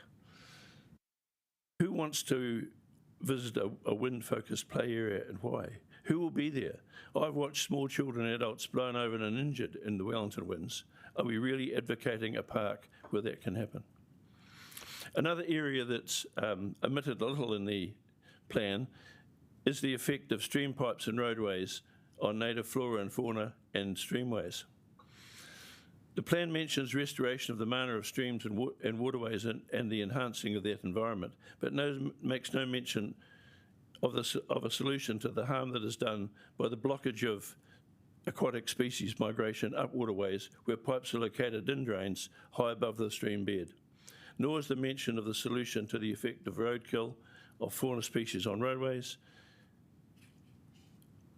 And also, our streams and waterways are severely polluted by roadside stormwater containing oils from roadside ways. Yet the plan makes no mention of this, nor a solution to its correction. And finally, I'd just like to mention two other things. The restoration and mana of our waterways on page 38 and the holistic approach to the environment would have to be supported by the Friends of Tawa Bush Reserve. However, there's no mention of how this is going to occur or recognition of stream and river restoration in the KPIs on page 54, nor on the KPIs on pages 57 to 61. Missing out on how to restore our streams, which run through all our parks and reserves and most of our open spaces, is an omission, we believe, in this case. And finally, the re-indigenisation of Wellington would be a concept that the Friends of Tawa Bush fully support. However, in our meetings with Ngāti Toa and Mana Whenua, we have found that not only does the Friends of Tawa Bush need help in research, investigation and involvement with local iwi, the iwis themselves need considerable help in terms of support, both financial in terms of salary and costs and in personnel. Unless that happens, we believe that association with Maori will be deeply limited simply because the Mana Whenua do not have the resources to meet the demands of this plan alone or of plans of other associated groups like our own. So I'm happy to take questions. I'm sorry I skimmed through this and missed some out, but if you're interested, you have the chance to read it via the email. Thank you so much, Gary. We've got one partai from Councillor Randall. Sorry, I don't know why I had a brain blank there. That's because I don't ask many questions. No, I was interested in terms of your comments around usage. I just wondered if you wanted to comment a bit further about how important it is that these open spaces are used and maybe how much investment should be directed based on usage. Well, I'm really pleased to do that because I did the survey and I also live, for people to go into the Forest of Tawa, they have to walk through my property. That's okay. That's how I know how many people go to the Forest of Tawa. So this is going to sound like a criticism, but it's not really meant to in 16 seconds. Unless research follows up actions so that you actually know what really happens on the ground. So over a 3-month period, Larson Park, for example, had no people visit it at any of the 100 times that I visited it, and I only lived 300 or 400 metres up the road. Brasenose Park and Lyndhurst Park also had very low occupancy. Now, I believe low occupancy in parks, especially Larson Park, occurred because it's away from road frontage, there's no parking, it's relatively isolated, and people, the children's playground areas are not visited at all because it requires parents to be with them. Thank you, Gary. Yeah, so thank you very much, and I really appreciate your pragmatism to say what really happens on the ground is what matters. Thank you. Good Scott, thank you. Thanks for coming in. Cheers. All right, I would now like to welcome Steve Dunn to come and chat with us. No mai, Steve. You've got 5 minutes if you'd like to leave some questions. Okay. Time for questions. Councillors, generally I'm comfortable with the content and aspirations of the open space and recreation strategy, but my interest is in how green infrastructure can be incorporated into the open space network, protecting existing open space, and how the strategy gets actioned to get change on the ground during building intensification. With regard to streetscape and green infrastructure, the strategy identifies opportunity in quieter streets as recreation and nature spaces. Shared streets with green infrastructure, rain gardens, permeable paving, tree planting included in the design have multiple benefits, not just for hydrology and vehicles, but general health and well-being. Underground storage tanks to detain peak stormwater during significant events have opportunity for multi-use and recreation on top, plus meet resilience measures. I see expanding how the street design incorporating green infrastructure with links to the Council's green network initiatives will be a useful addition to the open space strategy. But it needs to be recognised that the approach needs more generous space for these structures to collect the water and planting, and wide tree pit zones for improved tree health. How the system operates and how it is maintained also needs addressing. With regard to open space protection, public open space is target for development. The pocket parks that sprouted after Chase went through are gone. Open space allocated to compensate for higher buildings disappeared during a change in council policy.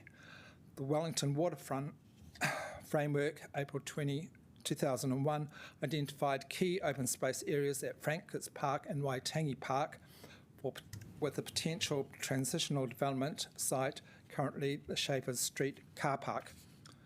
The open space at Frankfurt's Park is now under threat and subject of a proposal to construct a building, while an alternative site was readily allowed for in the framework plan. I would like to see open space retained and protected, with buildings being in designated development areas on the waterfront and the open space protected under the Reserves Act. With regard to intensification, how does it get actioned to get change on the ground? Under the How We Will Do It section, planning section, an open space investment plan is listed to guide open space development and land acquisition for the next 30 years. In my view, a plan like this is long overdue and needed now. There are numerous reports and studies outlining the need for open space, but it is slow in coming, and we have relied on doing facelifts on inner city parks, Cobblestone and Glover Park, and the town belt is invaluable open space, but these are all results of investment from the past. It is widely recognised that promoting and designating new open space now is critical, given the push to intensify and provide public housing, particularly in the central city. There will be reliance on the public open space and streets to give an environment for health and well-being, a connection to nature as people are housed in multi-storey buildings with limited outdoor space associated with their unit. A case in point is Adelaide Road, where that has always been identified as an area suitable for growth and intensification. And in the Adelaide Road framework, it showed pedestrian connections. Gradually, the taller buildings are being incorporated, but this has relied on government support and underwriting, and it's not happening. In particular, Kāinga Ora, when asked at a recent Mount Cook mobilised meeting, the Kāinga Ora project manager said there wasn't any provision in open space at the old petrol station site, and the business plan focused on the type and number of units. It is an indication that this organisation is focused on the yield of units without the wider living environment. Given the future development, so how do we do it? residential infrastructure is happening now, and it's important that development contributions for these projects are dedicated to the purchase of land now and developed later. Spatial planning for an area could determine where open space is warranted. Why not incentivise and work with inner city residential developments to complement and add to public open space? On the opposite side of the coin, why not require developers to provide sizable open space, particularly links to what adjoins public open space or road reserves? Thank you, Steve. We've actually just come to the end of your 5 minutes if you've got one sentence to wrap up. Or... Right.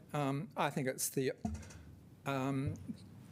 operational plan that is key to what I'm looking for, and I'd like to see more of it in the reserve strategy.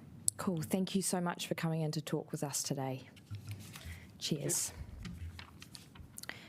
Councillors in Pauiwi, we have a bit of a gap now. No one else has checked in between now and the lunchtime slot, so I was wondering if we could quickly roll through actions tracking and forward work program. Are we good with that? Cool. No mai Kim Fel, ki te hora o te IT korero. If we want to just do them both together. Okay. Thank you, Chair. So, well, actions tracking and also forward program will take the papers as read, just highlighting that actions tracking from the March hui, we had 8 which are in progress, 27 of them are complete. And then on the forward program, you'll see that we've got a pretty packed agenda for June with 5 agenda items, and then a reasonably full meeting in August of submissions. So if we can take those as read, I'm happy to answer any questions if I can. Thank you. He pāta mai utu, ai mua I tau patu. Any questions? Councillor Paul. I was just wondering, are you guys considering setting up a hearings panel for those hearings in August? That's the August meeting. Is that No, not right? like a specific, so for my committee, we've got a particular, so it's chaired by Councillor Brown and it's a hearings panel and it's the quorum is lower. Yeah, we're looking into a panel or maybe splitting the room, splitting the hearings into 2 different rooms. So Councillor Abdurrahman chairing one room and I doing the other, because we're not sure that we will have, we're exploring options. Yep. We'll come back to you on that. No, but helpful suggestion. Good suggestion. Yeah, I was talking about my committee and the hearings. Okay, any other pātai? No? Awesome. Thank you, Kim. Thank you. I'm happy to move both the reports. Ma wai I whakawhahonga e tautoko. Is there a seconder? Cheers, John. Thank you, councillors. I now move the motion which has been moved and seconded for both actions tracking and forward work program.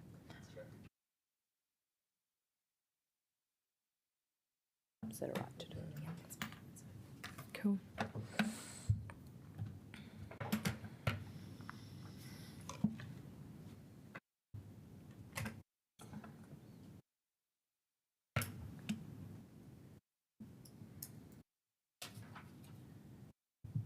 Ko mana, that has carried. Thank you all. I'm just going to check to see if we have any more people waiting for hearings. Otherwise, we'll have a short adjournment.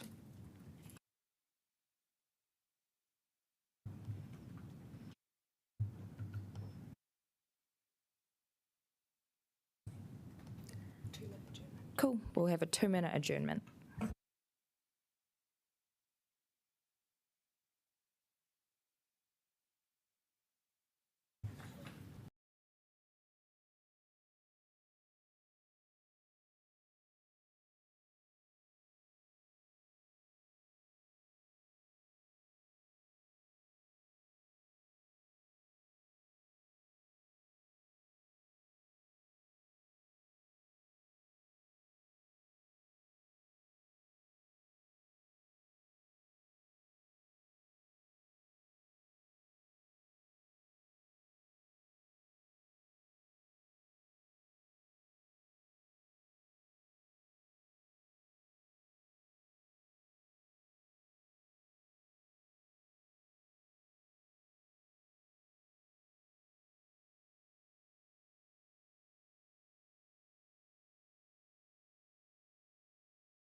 Kia ora, Neil. We've allocated you 5 minutes, and if you'd like to leave any space in there for partai questions, feel free to do that as well.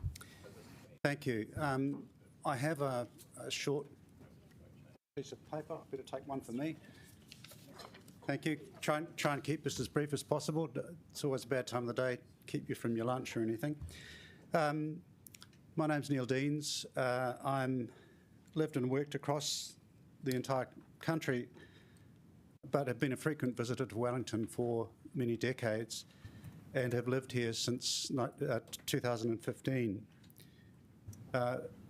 My wife and I are involved in waterway issues because we have a stream adjoining our property, and also seeking access to and involved in a planting program in the local reserve in Kandala Taia Stream Reserve. My background is in biology, parks and recreation management, and I've worked in conservation and resource management for my career. So my first comment, thank you, is congratulations on the strategy. I think it's a great piece of work. It's excellent that the council's doing this and invites opportunities for us to comment. I think, generally speaking, Wellington has great open spaces and they're well managed. I think a key issue here is to recognise Wellington's inherent characteristics. It's a hilly, has a wet climate, oceanic and very constrained. That is both an opportunity and also presents challenges. For example, we don't have many flat areas for playing fields. But we also want to avoid creating problems because of those constraints. And I guess one of the issues and challenges for Wellington now is how do we do density well and avoid issues that can arise. And I guess that means you have to start with the inherent constraints of the city and try and work with those. And I guess my main message to you is about linkage of the areas that you have. Make sure that you're planning ahead and enabling those linkages through things like subdivision, through development and densification, which, you know, I think those things are good things. But one of the challenges is making sure that your open spaces are being provided for and enabled through that process. And I would suggest that that also links into many other things, such as stormwater management, such as riparian areas, such as biodiversity, climate resilience, and all those kinds of things. And I guess the key question for the council is making sure that all of your policies are linked and integrated together so these things speak to one another. And it's a challenge. I'm not saying it's straightforward, but I have seen cities around New Zealand which have done this better than others. And I think Wellington's got a good starting point, but one of the challenges is looking forward, what do you have to do to make sure that these things go well? And also there's a huge amount of community support. Groups like, and Ray, we've been to Friends of Trelisic Park and had a look at their area.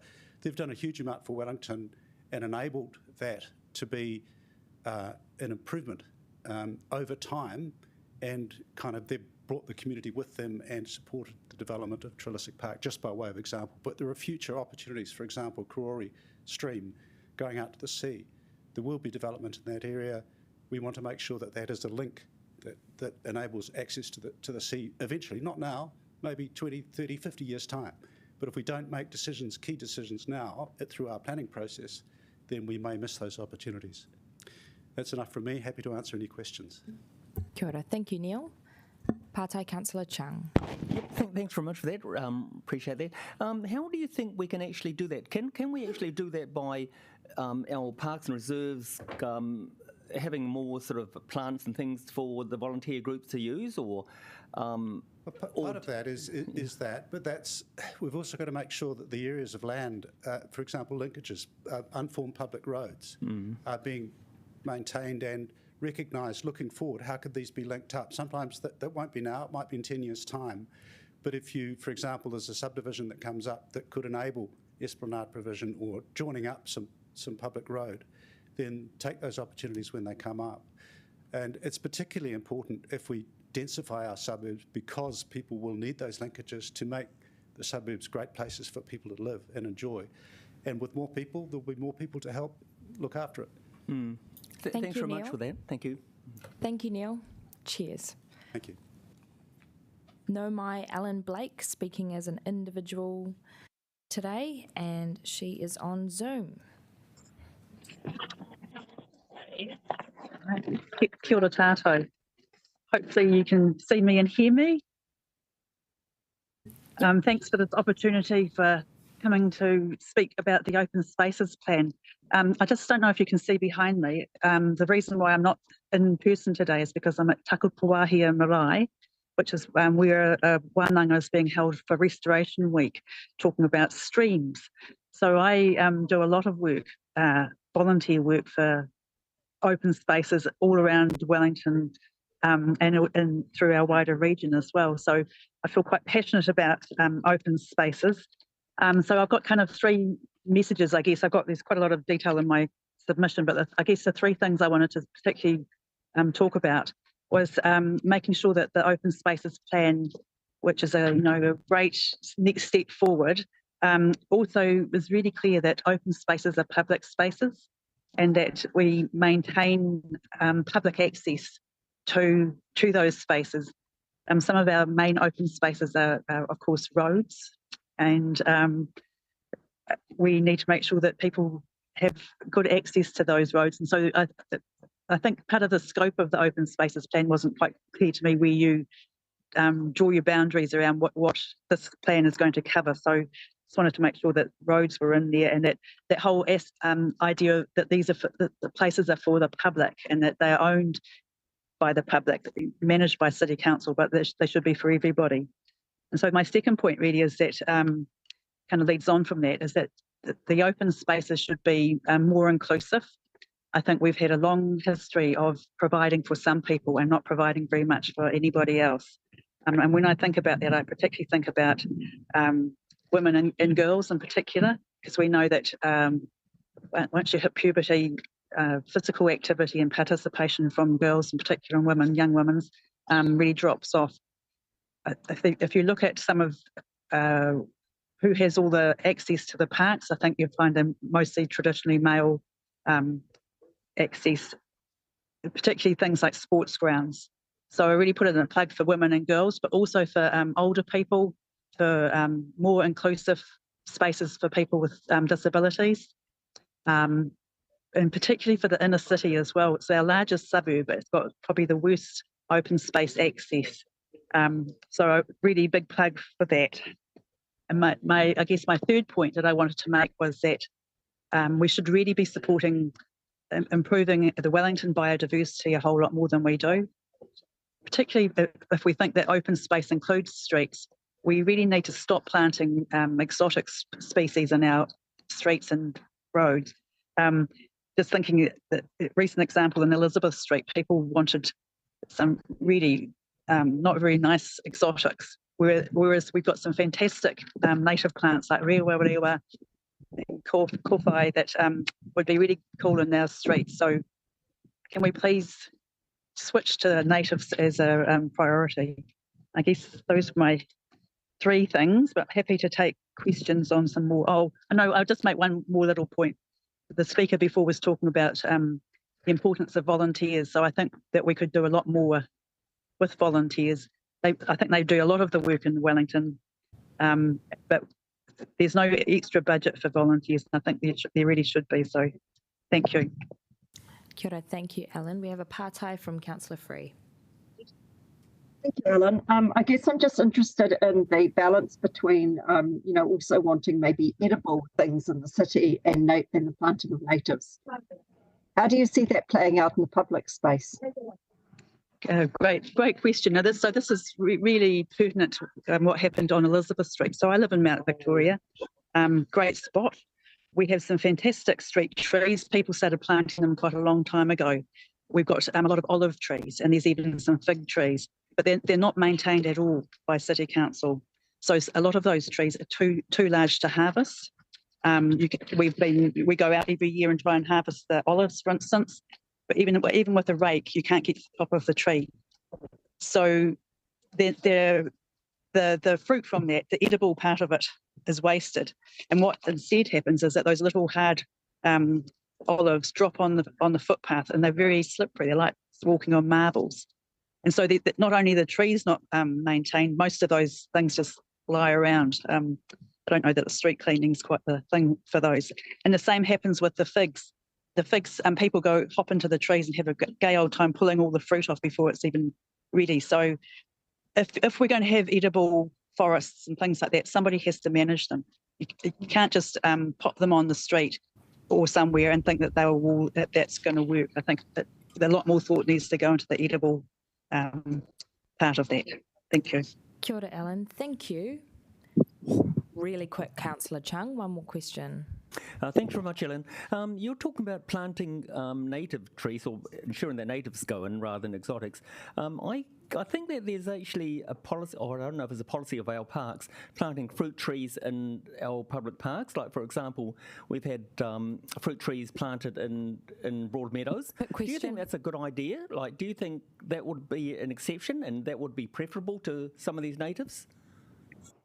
I think for street trees, mostly they're not native and they should be.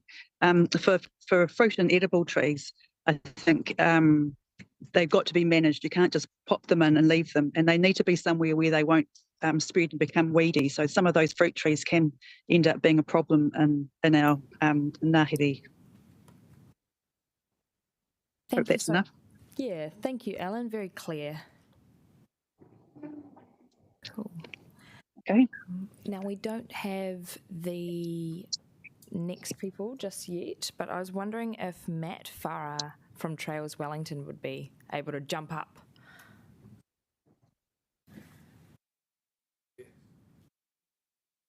Sure.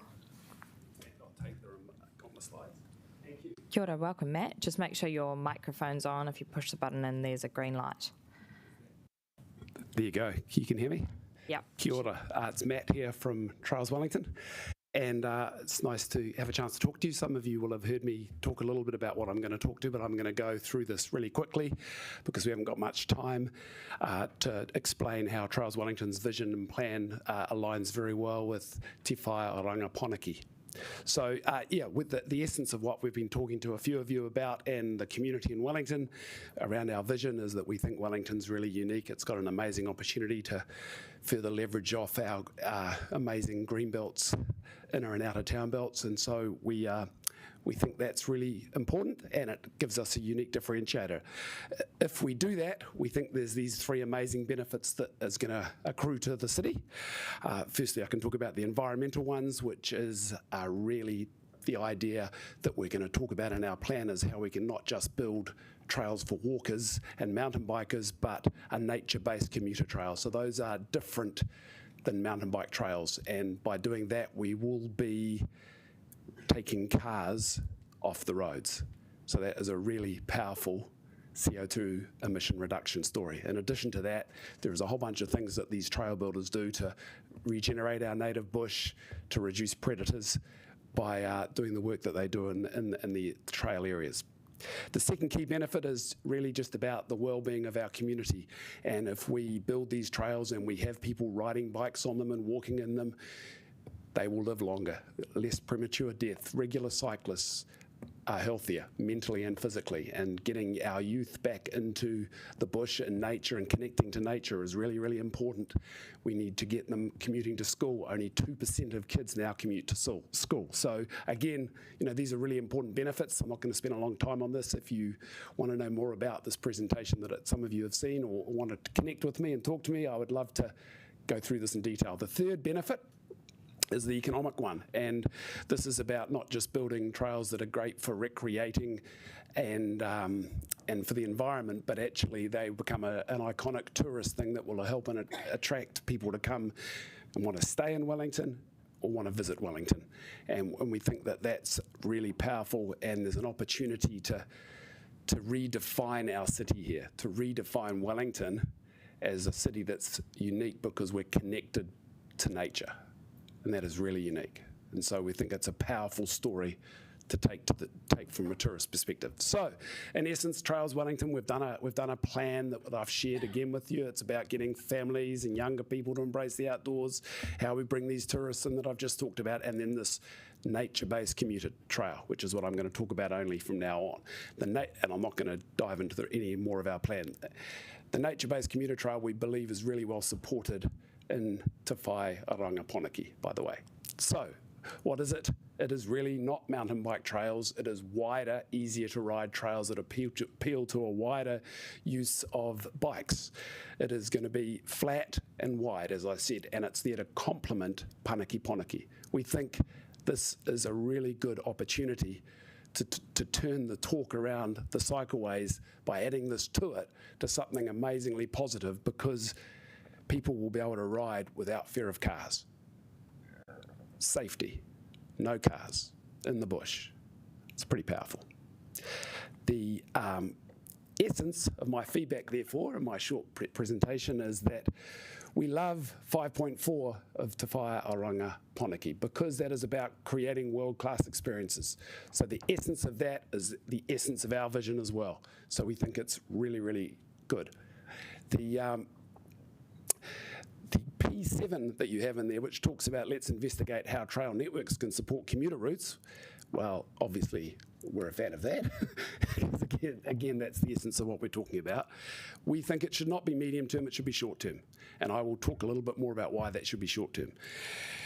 The other things you have in there about increasing your investment into trails, the development and maintenance of them, we believe if you're going to be serious about a more transformational opportunity, that you should obviously appropriately invest as appropriate. So we like that too. And we love the partnering stuff that you've got in there about partnering with recreation groups, climate groups. We think it's not just a thing for the council to do and fund on their own, but there's volunteers and groups, organisations like ourselves that want to help and support.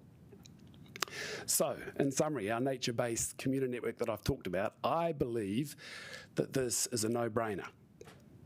And it's not just me saying this. I have shared this with our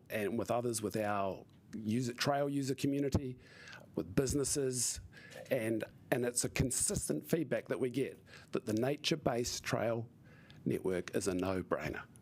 And so, while your councillors, honourable councillors, are grappling with lots of things that you need to sort out, and I appreciate that fixing pipes is really, really important, and I don't want to diminish from that.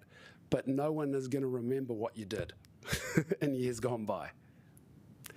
A nature-based commuter network that transforms Wellington, makes us a really amazing city connected to nature, could be your legacy. Any questions? Kia ora, thank you, Matt. Pauiwi hohaia. Kia ora, Matt. Nice to see you again. Matt and I went to school together. I have a question around the nature-based commuter network you're talking about. Do you envisage e-bikes as part of that, users of that network? Kia ora, Holden. Nice to see you again as well. Hey, yeah, look, I'd love to share with you the full presentation, because in that we talk about the absolute game changer that e-bikes are for Wellington. And we've got a slide there that compares us to Copenhagen. Copenhagen's known as the most livable city in the world, and it's got this amazing statistic where 62% of the people that live there commute on a bike, which is like, wow. And so you sit there and go, well, Wellington could never do that because we're hilly and it's windy. We can, because we've got e-bikes. Councillor Randall. Yes, so I actually went to your presentation too, and I'm actually quite excited by this, not because I'm aspiring for Wellington to be like Copenhagen, but because I think you have got identified an opportunity where people can have an alternative way of access, and I'm all for exploiting all the opportunities to get people where they want to go in a safe and healthy way. My question is, where would you start? What was the first, where's the big win area? Just a minute on where the big win area is that you start with. Yeah, thank you for that, Councillor Randall. Look, the key thing is the feasibility study, which the officers, some of them sitting behind me here, are looking at how that might fit into your 1-year plan and how you can fund that. We would like to see that given priority. We think it's worth giving it priority, which will give you the numbers and the costs and the challenges and the confidence that this is a good thing to do or not. Because while we're evangelising it, and we've engaged some experts to design this trail network, which I could share with you, I think it's important to do that feasibility. And we would like to see it done, in the 1-year plan that would then feed into the long-term plan. Kia ora, Matt. Thank you so much for your time here today. We don't have any other partai, but a very well-made point and submission. Thank you. Yeah, as I said, I'm happy to catch up with anyone who would like to know more detail, but thank you for your time. Cheers.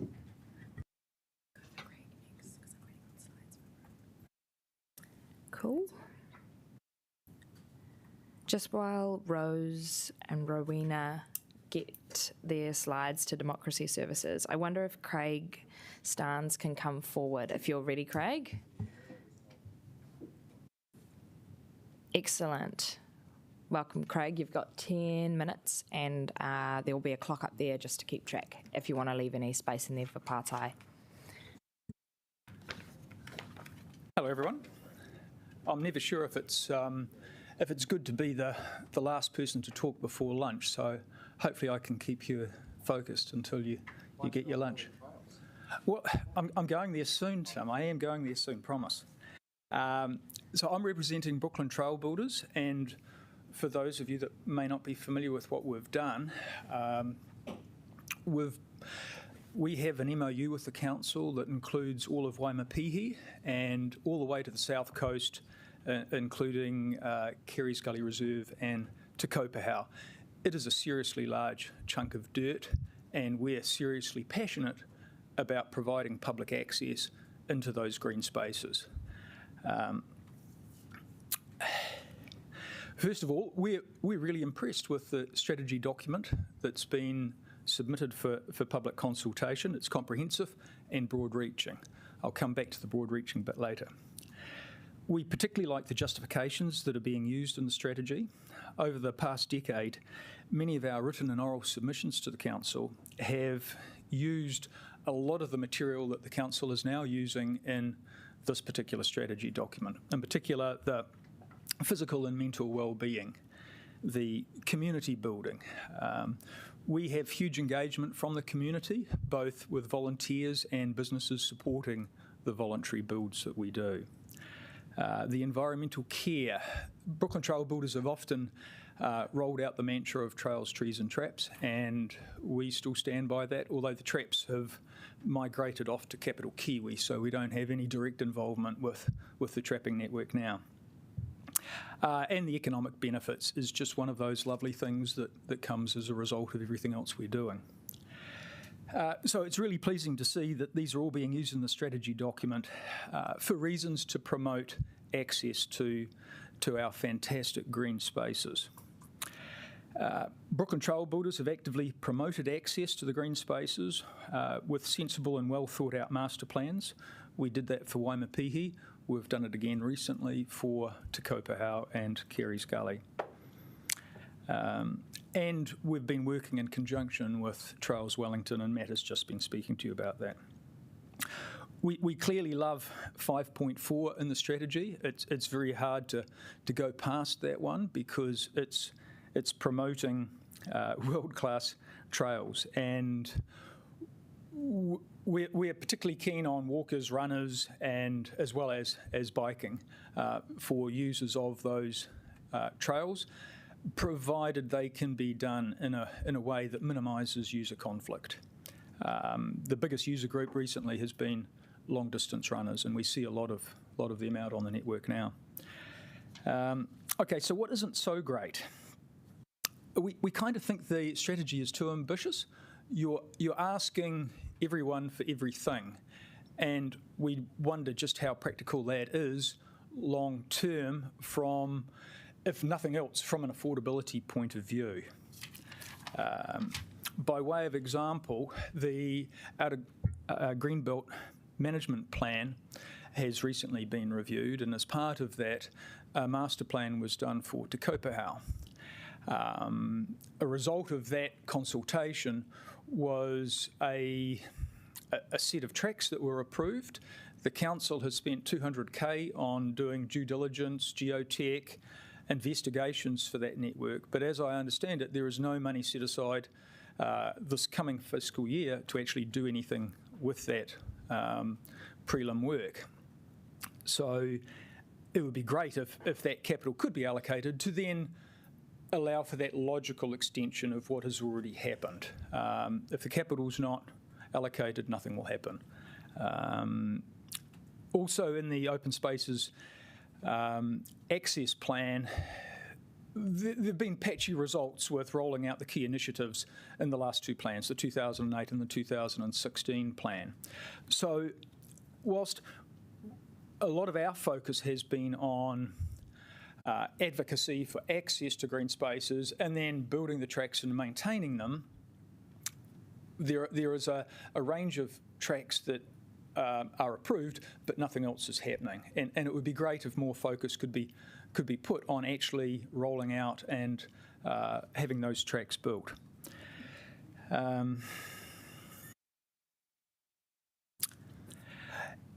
So one of the pet projects I've had is grade 2 tracks. There are no grade 2 tracks in Wellington. We have some grade 1 tracks, which let's just call that the waterfront. There is nothing that goes between a flat, wide track network to, say, in Waimapihi, which starts at a grade 3. There's nothing there to accommodate people that want to engage with nature, but actually don't want to get seriously engaged with nature.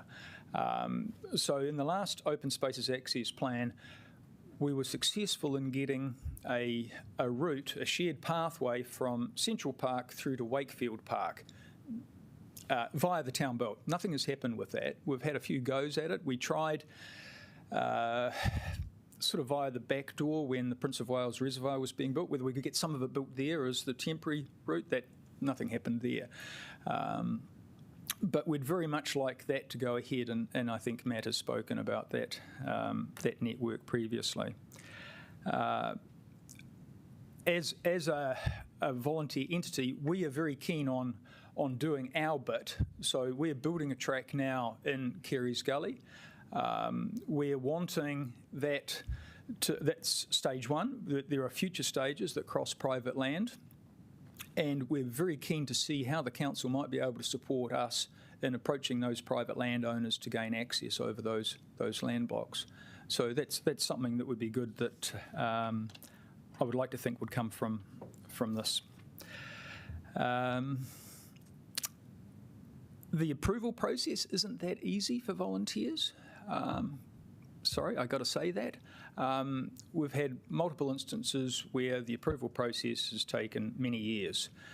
And it is challenging for volunteer groups to resource up for that.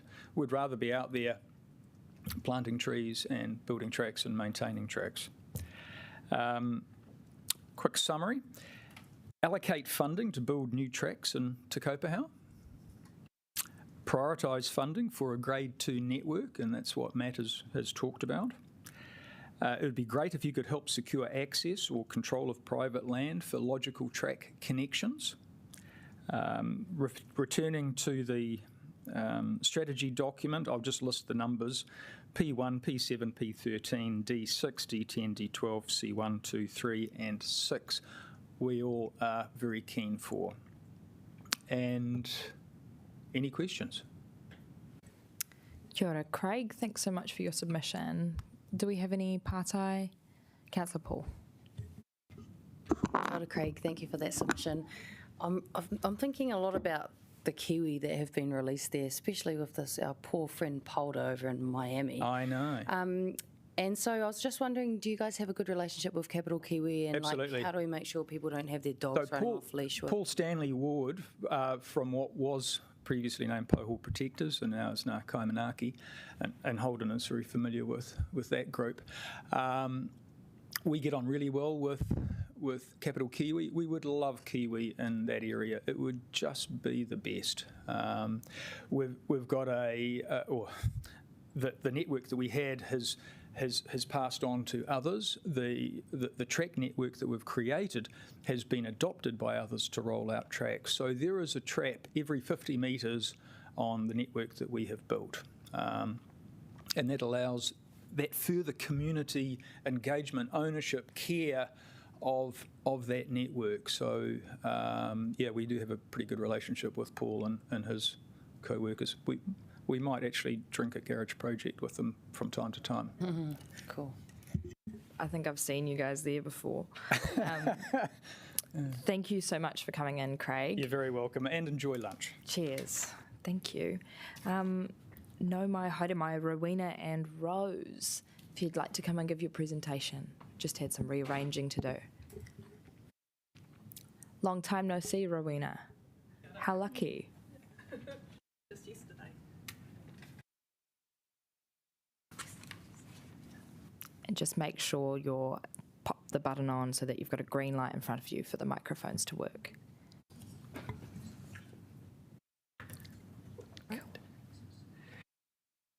Take it away. Tēnā Sorry. koutou. Kōrau's doig toku ingoa, and I have with me Rowena Tunn. So today we are here representing the Wellington Kai Security Network, which is a group of organisations that work in kai growing, kai rescue, and kai education. So that includes the Sustainability Trust, where I work, Kai Cycle, BGI, Kai Bosch Food Rescue, Seeds to Feeds, the Wellington Time Bank, which Rowena is representing, and a number of other individuals and organisations working in this space. So overall, we're really supportive of the strategy and its aims and aspirations and the principles used in the foundation of the strategy.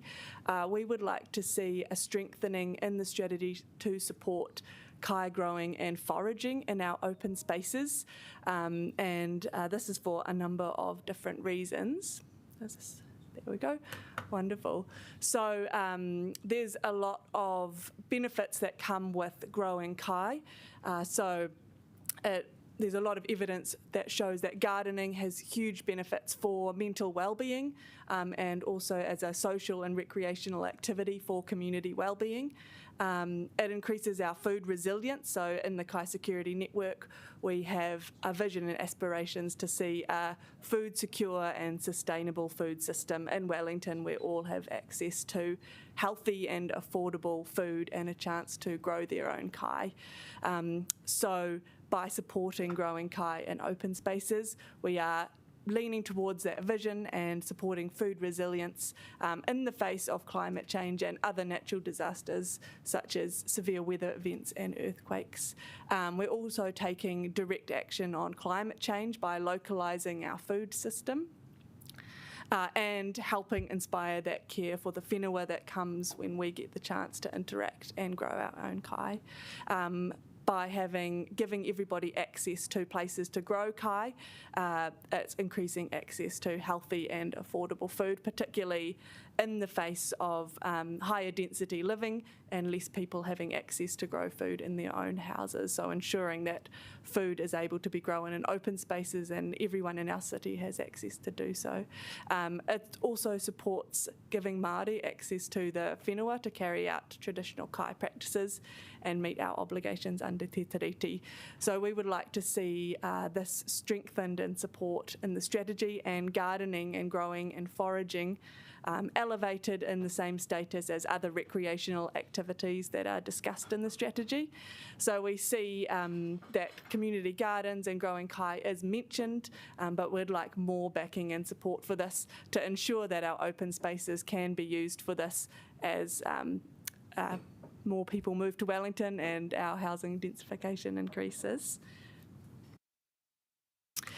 We'd also like to establish the link between the open spaces strategy and Te Anamata Akai o Tauto Taoni, our city's food future action plan that was recently produced. There's a lot of links within the ambitions of the food systems action plan and the open places strategy, and to achieve the goals outlined in our city's food future, we do need to make sure that we're using our open spaces to achieve these goals. To achieve Te Atakura first to zero, it's also important that we localise our food systems, and this is noted around transportation of food and food resilience in the face of climate change. So again, growing food in open spaces is essential to meeting the outcomes outlined in Te Atakura. Foraging is recreational activity that is going from strength to strength, and also as a traditional activity carried out by many people in this whenua for centuries. And we'd like to see this strategy examine the use of sprays, herbicides and pesticides used in open spaces. At the moment, some of the sprays used, such as glyphosate, are degrading our environment and impacting the modi of our waterways. So we'd like to see stronger regulations put in place around what herbicides and pesticides are used in open spaces to allow foraging to happen. I had a conversation recently with a Chinese woman living in Wellington, and I found out that shepherd's purse, which there's a picture of on the slide, is actually a crop that is commercially grown in China, and as a taonga there is an important food source and medicinal source. And that's something that we spray and remove in open spaces, and actually she was devastated to see that being removed and not being able to harvest it or access that traditional food source for her. I'll pass over to Rowena to see if she's got anything to add, and then we'll open up for any pātai. Kia ora. I just wanted to give you an example of where people in the community are coming together in kai security, and just use an example of one person I know who's Māori, who grows kai in 2 different open spaces. One has been designated the soup kitchen kai growing. So every Friday down at the Newtown Community Centre, he harvests in the morning, brings it along, and not only do they use some of the kai for soup, but it's also we started doing like a fresh salad. So we get quite a lot of people coming along every Friday, and they've got that security that every Friday they get a hot meal. We get donated some bread. There's garlic bread. Sometimes I think people are just coming for that because it's so delicious, but it's nutrient dense because this amazing time banker is also like growing the garlic. So that's going onto the garlic bread. And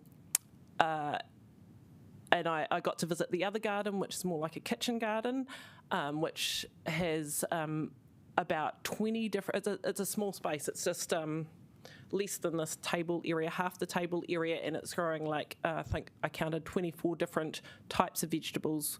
We harvest a whole lot, and it was taken to, there was different times it was taken to different places. So city housing, there was a contribution towards making some pickling, so people were pickling food that they then could have access to nutrient-rich, nutritious vegetables outside of the growing season.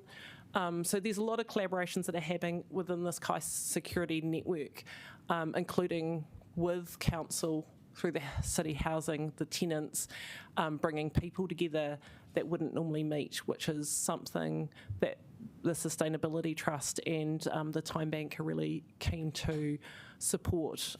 This particular individual also has been cultivating Māori potato.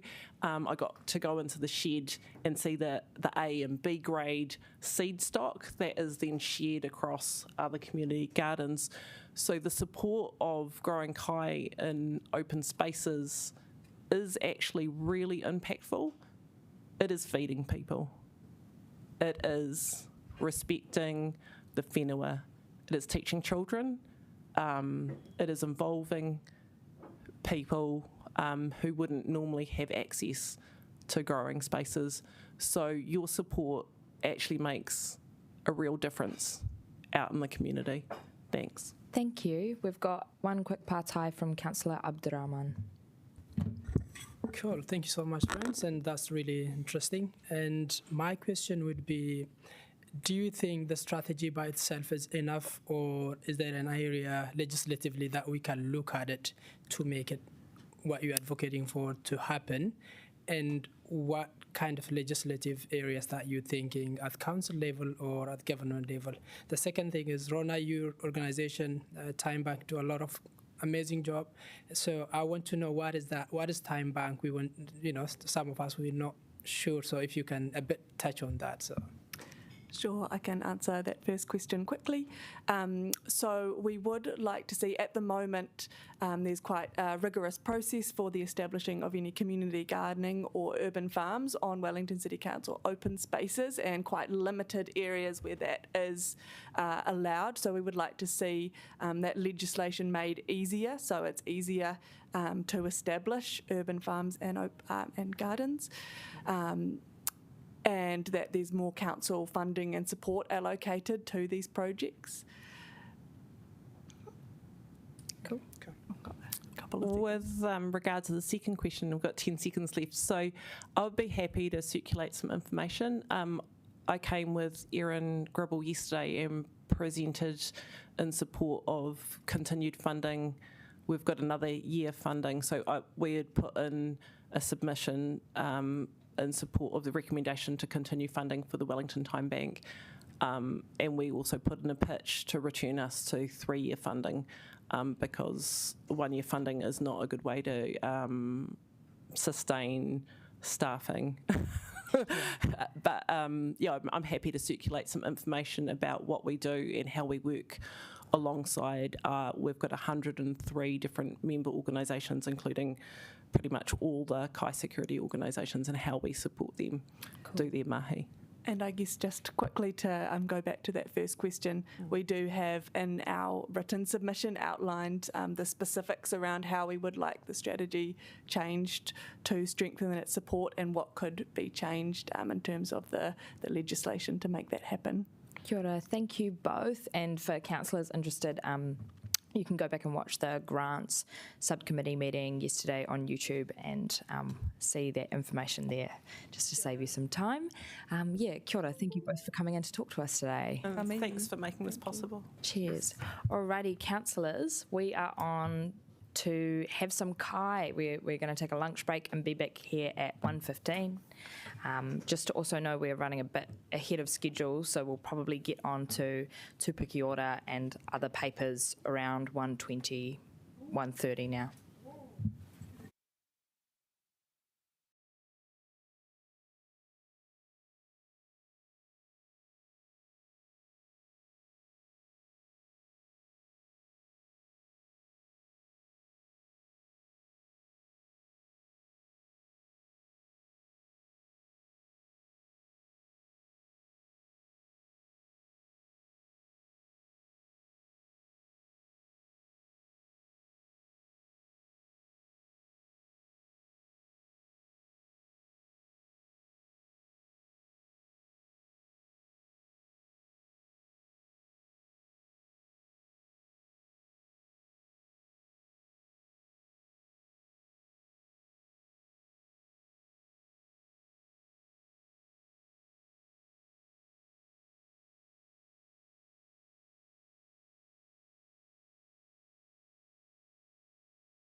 Chair yesterday. No mai, haere mai, welcome back to the Kōrau Mātinitini committee meeting. We have a few more public submitters to come and talk to us today. I would like to invite Patty and Kate to come and talk to us on behalf of the Miramar Prison Garden. Welcome both of you. You will have 10 minutes to speak, and if you'd like to leave any time within the 10 minutes for any partai questions, that would be grand. Okay, thank you. My name is Patty Zeiss, and my main recreation is gardening. Surveys around the world show gardening as a top recreational activity. We garden and volunteer in a sheltered and mostly sunny and level place called the Miramar Prison Garden. The garden community would like to thank the Council for grant money available to community gardens through their Stone Soup program. These grants have helped our garden grow and prosper. Miramar Prison Community Garden is a place where generations have gardened before us. They have left behind a unique garden legacy of soil, seeds, plants, trees, infrastructure, stories, and history. We seek to understand and share this garden legacy with others. Thanks, Patty. Kia ora koutou, ko Kate Curtis Tokoinua. I'm another volunteer at the community gardens. Can I ask for some driving? Whoever is able to, or remote? Lovely. So I'm going to be sharing with you some of the stories behind the gardens and provide some input into the draft green space proposal that we've been diving into. So in terms of where we are, the Miramar Prison Gardens are located comfortably between the Centennial Reserve and the Watts Peninsula Reserve. We create a natural hub for visitors to Mātai Moana, to Mount Crawford, and the wider green space. We're one of the few built areas that are active up there, so we create a natural gravitation point for visitors. We're in close proximity to 4 pā and 2 kāinga sites around Mātai Moana, and we regularly have walkers coming in and out of the gardens and exploring the wider area. We're an important food and habitat source for local and native wildlife, not to mention our gardeners who harvest from us as well. We were established as a community garden in 2012 on the site of the former Wellington Prison Gardens. The site that we occupy has been cultivated for at least 130 years. It has a deep history of growing food and providing for prisoners, for community, and even for the animals at the Wellington Zoo. We currently have about 137 members, 94 adults, and 33 children, with a significant amount of growth over the past 3 years. COVID was actually a really positive time in the community gardens. People sought out that open space, that safe, productive connection with others to expand their recreation. Many, many walkers and families came through on their bubble walks throughout lockdowns. We have 18 countries represented within our membership, and we have a very rich cultural and natural heritage. We host workshops, events, we regularly have school groups coming through, as well as our community volunteers. We've even hosted a couple weddings. I really want to ask you to consider how community gardens fit as a recreation option. They are very much a recreation space aligned with the values of the draft open spaces strategy. We provide play spaces, space for accessible outdoor activities supported by a community, for people who wouldn't otherwise perhaps be able to engage with wider outdoor recreation.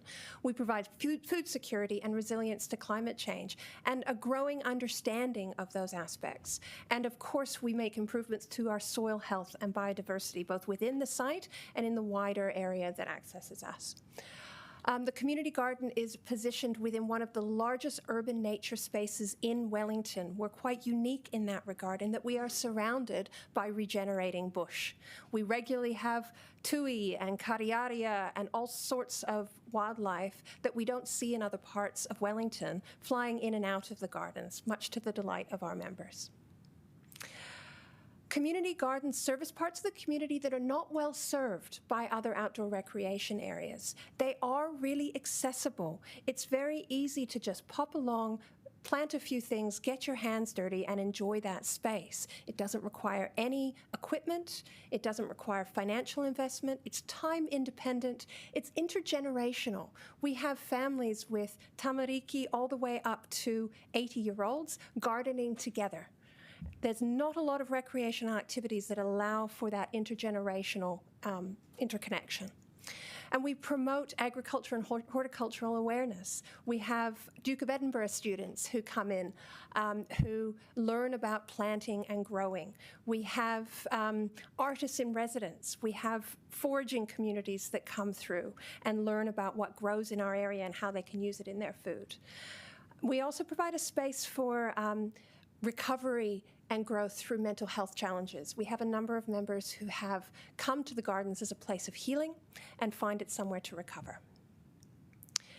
We want to thank the Council for supporting the recent Mātai Moana Nature Play Day and the City Nature Challenge.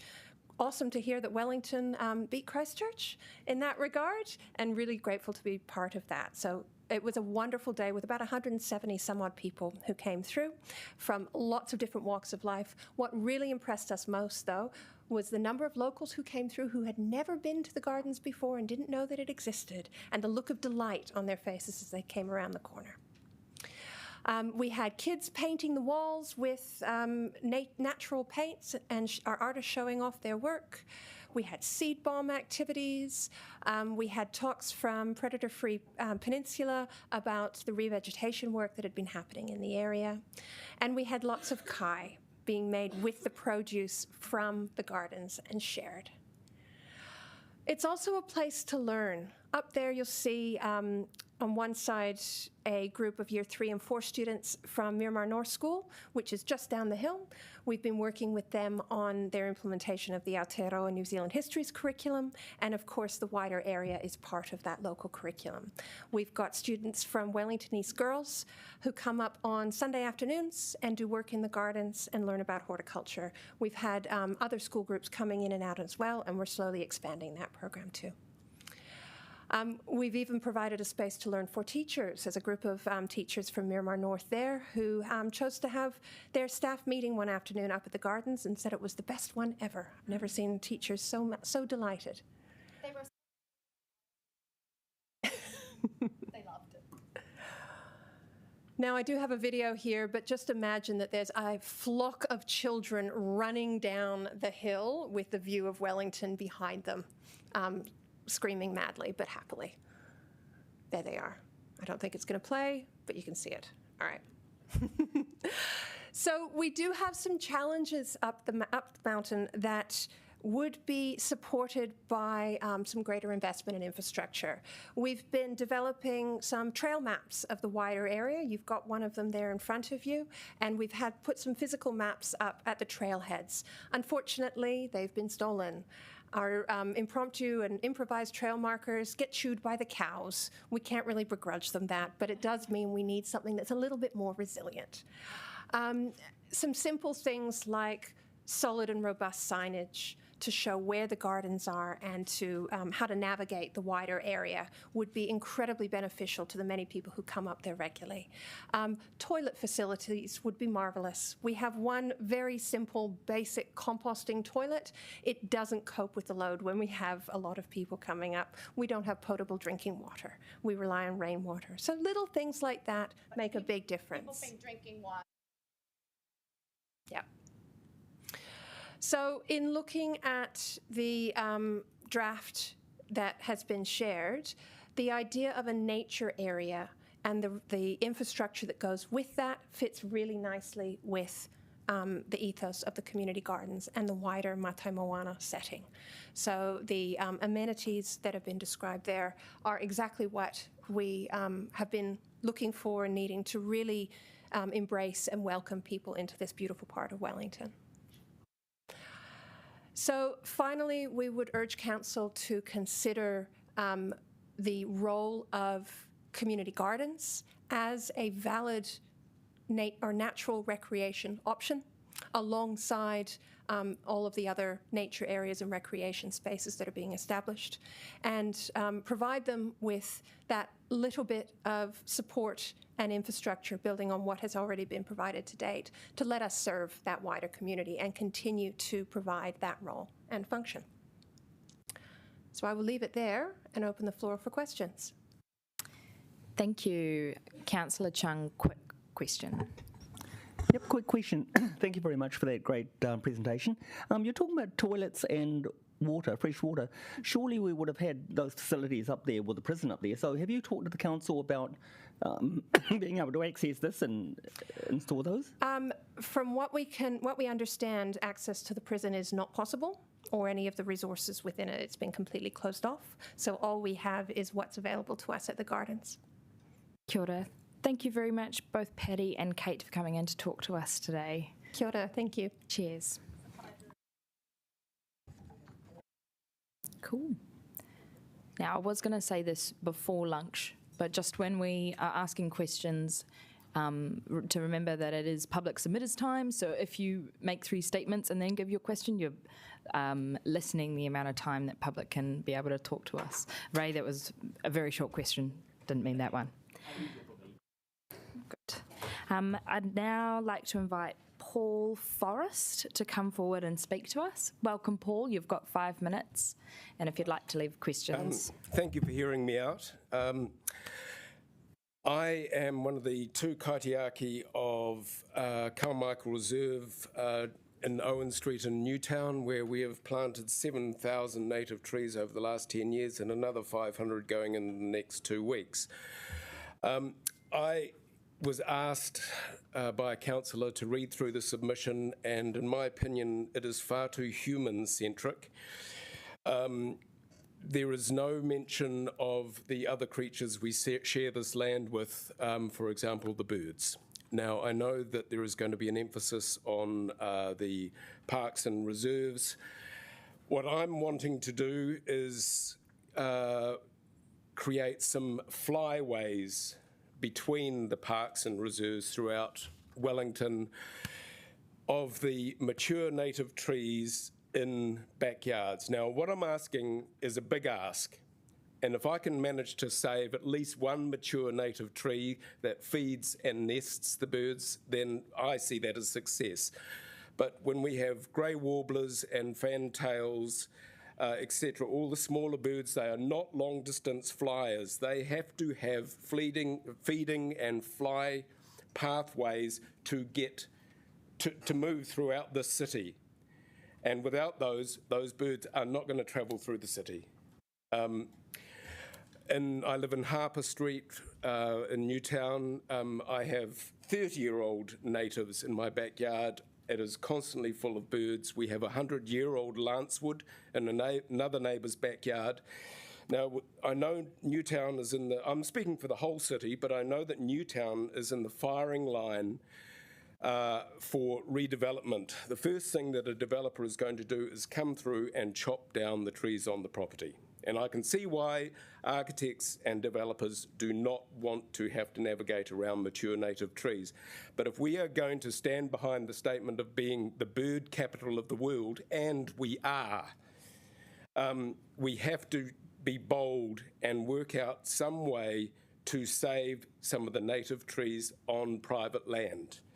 Now, I know there has been talk of a backyard taonga system. It's really hard to implement, and I accept that. But at the very least, please consider changing the language in your plans so the developers and private property owners can think about or be aware of the importance of these trees. It's fundamental. To my shame, even though I've planted lots of trees, I visited 17 countries last year driving. There's a complete absence of bird life. I mean, everywhere, not just in the cities, but in the countryside. We really are unique, and I really don't think Wellington is really getting behind the fact that we are totally unique in the world. and it's essential that we look after these native trees. When you talk about street planting, which is a wonderful thing, and in 30 years' time, 40 years' time, these trees will be providing for the birds, but they're going to take a wee time to grow. So I would like to see something set up so there is some sort of advisor or some consultation about what trees to plant, particularly ones that provide nectar, seeds and berries throughout the year, not only for the birds but for the insects and bugs as well. If our native bird life is healthy, then everything below that is healthy. We will have a healthy biodiversity. So I've just about come to the end, really, of what I want to say. But one way of mapping these native trees, not just through observation of, looking as you're walking through the streets and consultation with the council rangers, but even Google Maps will pinpoint where there is a concentration of mature trees. Somehow work out some way to get some conversation going with the property owners. I know they can't be they're not legally obliged to protect these trees, but there has to be some raising of awareness of the importance of them. Please, I'm speaking on behalf of the birds, not the humans. So we do share this land. It's not just about us. So I think that's all I need to say. So if there's any questions, cool, I'll try and answer them. Diane Calvert. Thank you. You talked about natives, but what about if there's mature exotic trees, non-natives that provide bird life? If they are great nesting trees and provide food, wonderful. Yes. The birds will love them. Still, okay. Yes. Thank you. Thank you, Paul. Okay. I'd now Thanks for your time. No, cheers. I'd now like to welcome Mark Kirk-Burnand from Johnsonville Business Group, the BID. Welcome. You've got 10 minutes. If you'd like to leave some time within the 10 minutes for questions, that would be grand. Thanks. I only asked for 5, but if we can fill it out, that's great. Look, I'm really here today on behalf of the newly established Johnsonville BID, Business Improvement District.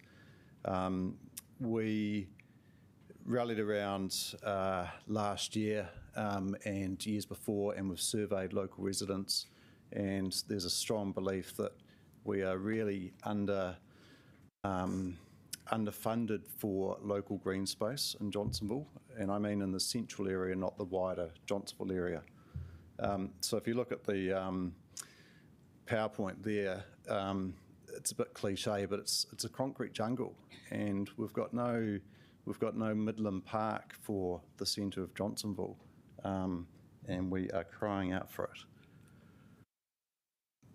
Where's the oh, there we go. So there's economic opportunities, which is unusual for a green space, but to the wider good of Johnsonville and its attractiveness to our catchment, we really think that this is an important step. There's future intensification, which I don't need to tell anyone in the room here, that's been planned for more intense housing.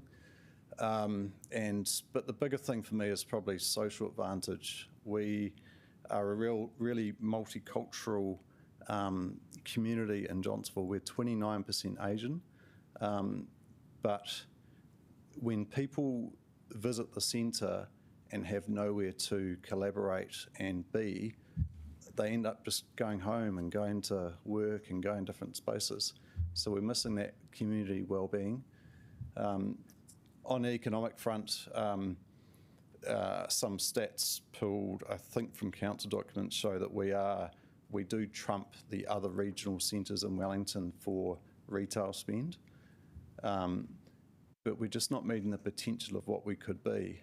So our catchment, large parts of Wellington and outside, but our catchment's actually moving to shop in Porirua, Lower Hutt, Petone, so that spend is leaving Wellington, and that's a big problem for our city. There's a map there showing future intensity of housing, but without having a green area to support it, future development is unlikely to take place. It's got to be a nice area to live before we can actually encourage a sale of an apartment or a terraced house. So I've worked in Johnsonville myself 12 or so years, and I think I know it pretty well. The walk time to what we do have, so there's a kids playground beside the new library, which is great. I don't tend to use the kids playground myself, but it's too far away. And you know, if someone's going to buy a pie or whatever it might be on Johnsonville Road, where do they actually go to sit down and eat? And they end up going back to their ute, eating in their ute and going to the job, you know, and it's like we're missing a real sense of collaboration and time to sort of just sit and rest. So it's a problem in my book. So the red lines there on the page, I call that the 5-minute pie limit. And it's too far to expect people to walk to what is the nearest green space, which is, you know, over 1 kilometre away. So the boundary there is actually our local bid boundary, but that just gives a relatively good picture of what our commercial area is. And when I say our commercial area, the library that's there is great, but it's on the periphery of the commercial area, and it's too far to go if you are on Johnsonville Road, which is our main retail centre. Back in 2008, there was a great town centre plan developed, and it's not this direct council's fault in any way, but I've got to tell you that 95% of that plan wasn't fulfilled. So it's disappointing that, you know, maybe that's not the right plan for us now, given it's 15 years old, but it's disappointing that we write these plans and we don't actually carry out the recommendations in them. And sure, there might be underinvestment for some other commercial reasons, elephant in the room, but we as a community in Johnsonville, we need to carry on and progress our centre, regardless of what any private developers might be doing at the time or not. So what I'm really asking you today is one thing. So a lot of people that are talking to you are probably asking a whole lot of things. I want one thing, and I want a park in Johnsonville, and I want the investment of that park to be brought forward, not into a 10-year plan, but I want it to be done soon. Years away, 2-3 years away. I want it to happen. Like I said before, so people are scattering, which is what I'm indicating by the arrow there. People are scattering and they don't quite know where they can collaborate and centralise themselves. And that's exactly what Midland Park does in the centre of Lambton Quay. If you'd said to Lambton Quay that they don't need Midland Park, they could use the Botanical Gardens, it would never work. It's too far away. Thank you, Mark. We actually have 3 questions, if you'd like to take those, unless feel free to keep going. I think, yes. So I'm just on the last page there. So just before I take questions, so there is one possibility which I have spoken to council about for the last 18 months or so, and it's the old library site on Broderick Road. I don't own property beside it or anything like that, but there's a picture of it there, and that there is our local public toilets at the moment, and it's currently being used to store books. So that's one opportunity, but I'm sure around the table you could come up with other options too for a park space. So yes, please, questions would be good. Excellent. Councillor Calvert. Yeah, given most of that property in the bid is owned by one developer, or Stride Properties, and we've been waiting probably 18 years now for development, do you think that there's be an opportunity for the council to look at compulsory acquisition of at least some of that space where we can actually enable a park or green space like Midland Park to be in the heart of the business area? I personally don't know the rules of compulsory acquisition and when you can acquire that or not. I think for public good, yeah. Yeah, but I'd say anything that council can do to encourage the development is a good thing. But I wouldn't expect a private developer to have green space within their site without any kind of expectation of payback from the council. So I'm trying to encourage the council to take a step now and do their own park and not wait another 15 years for Stride. So we put some money into looking into that would be a possibility, you think? We've had years of being underfunded in Johnsonville and we need it. Okay, thank you. Councillor McNulty. Kind of Mark. Do you think the bid group would be willing to sort of spearhead or work together in a campaign? I'm thinking of fiscal situation being tight, but if a site was found to, co-revenue or co-raise in some of the ways we've done with projects around other parts of the city? Short answer, yes. Yeah, but our budget is $95,000 a year. But any collaboration or work that we can do to help council would be welcomed. And would it be fair to say that your philosophy here is the more investment we can pour into Johnsonville, the more likely we could tip the scales in terms of seeing Stride doing some of those actions as well? And others, yeah. Absolutely. Johnsonville, we're really lucky to get our new library and we really appreciate it. But we are the largest metropolitan centre in Wellington, and we need more than just a library. I'm sorry, Cool. I'll go Councillor Randall. Yes, so thank you, Mark. I guess, you're not wedded to that site, but you're really saying a site there or near there is missing for the amenity, is that right? I know Johnsonville pretty well, and this site here is owned by council, which is a good step.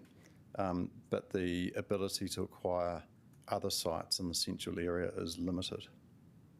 Yeah, because it's so. And also you understand in terms of property values around that area. So, if the council wanted to buy another site that was the same size, it would be 7 figures. It'd be 2,000, 2,500 a metre. Yeah. Okay, Councillor. So yeah, thank you. Good. Councillor Chung, real quick. Great, thanks very much. The 15-year-old plan that you actually had up there, where was that green area? I was trying to picture it. Was that actually on the Stride land or? It was an area that didn't have a building on it. So at the moment that's got a fire station there and a KFC. Oh, we can't lose the KFC. It's not. Yeah. Yeah. Okay, great, thank you. One of Ray's favourite buildings is the KFC. Thank you so much for coming in to talk to us today, Mark. Really appreciate it. Appreciate your time, thanks. I'd now like to welcome John from Wellington Mountain Bike Club. Welcome, John. Kia ora koutou. I'm John Badley from the Wellington Mountain Bike Club. So we represent over 1,600 members in the Wellington region.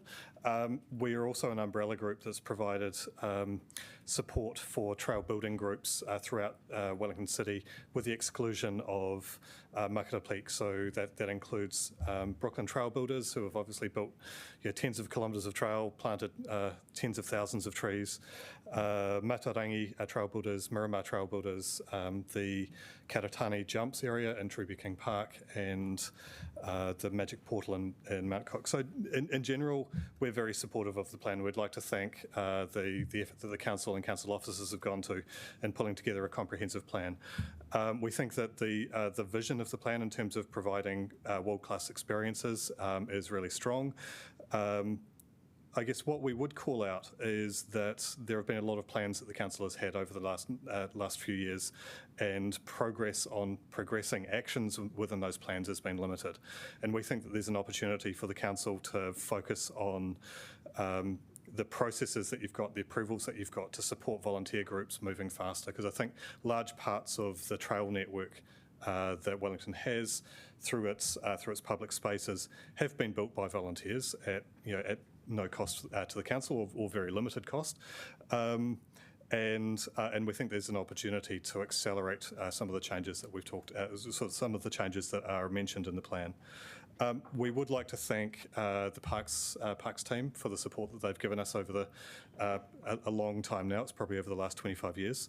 Certainly the rangers especially have been really, really supportive of the things that we're trying to do through our areas, and also the community engagement that we're getting with other community members.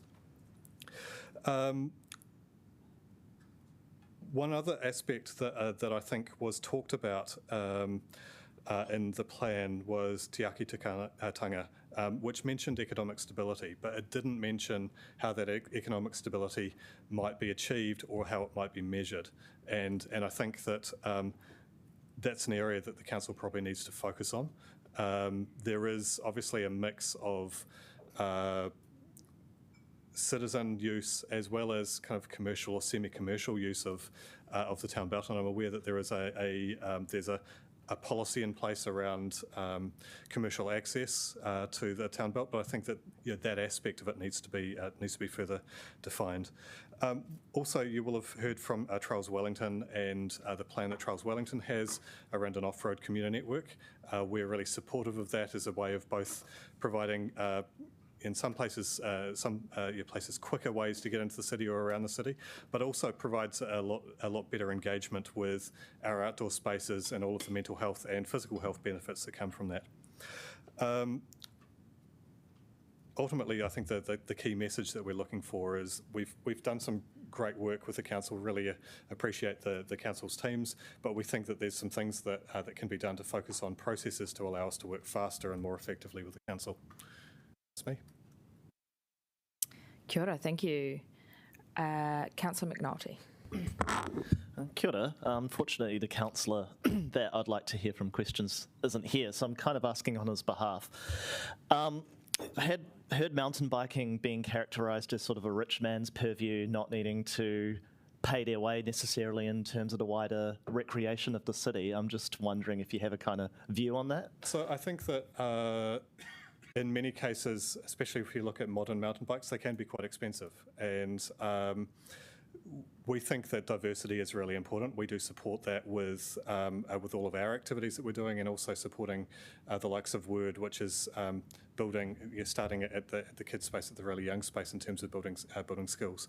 Similarly, we've been supporting work in Wainuiomata around providing access to socioeconomic groups that otherwise wouldn't have access to those. And I think that the key thing here is, whilst cycling itself can be quite expensive, it can also be quite cheap, and it could be a fantastic way of engaging people with the outdoors in a way that maybe they don't have access to them in the areas that they live. Awesome, thank you very much. Thank you. Cheers, councillors. I don't see any other partai. I just wanted, Councillor Abdurrahman, quick. Cool. I see it as a sport as well, what you guys are doing. So on the other side, we need a bit of support for the community members who need making affordable sports. Is there a way, if we include in the review your organizations to be part of it, and where maybe you guys can chip a bit in the future for using some of the spaces? And so I think that it's a subject that we need to be really careful with when we approach, because if we're going to charge mountain bikers for access to what are otherwise open public trails, then does that extend to runners? Does that extend to walkers or dog walkers? I think that the mountain bike community generally does provide a lot in terms of volunteer effort, and I think that some of the other presenters may have talked to some of the estimates that we've got around hundreds of thousands or potentially millions of dollars in volunteer hours that go into building and maintaining the trail network as it exists across the city at the moment. I think that maintaining sustainable access into our parks and gardens, I think definitely one of the things that we are aware of is that if you look at sports fields, that rugby teams, soccer teams, all of those sorts of things will generally have a fee associated with access to facilities. whereas mountain bikers tend to be using the trail network that exists or in many cases that they've helped create. So I think it has been something that we've been talking about within the mountain bike community is, do we need to have some form of financial contribution that's coming from the community? I think when you look around the country, one of the things that Wellington is unique for is there aren't many other cities that have got such a large estate that is public land. I think all of the large areas around the country that have got large amounts of mountain biking, a large proportion of that mountain biking is on private land. So Nelson, it's in Ngāti Koata land. Rotorua is a local iwi up there in forestry land. And that tends to drive different membership types as well. Kia ora. Thank you so much for coming in to talk to us today. Really appreciate it. Thank you. Cool. All right, lucky last, we have Katie Underwood to come and talk to us today. Welcome, Katie.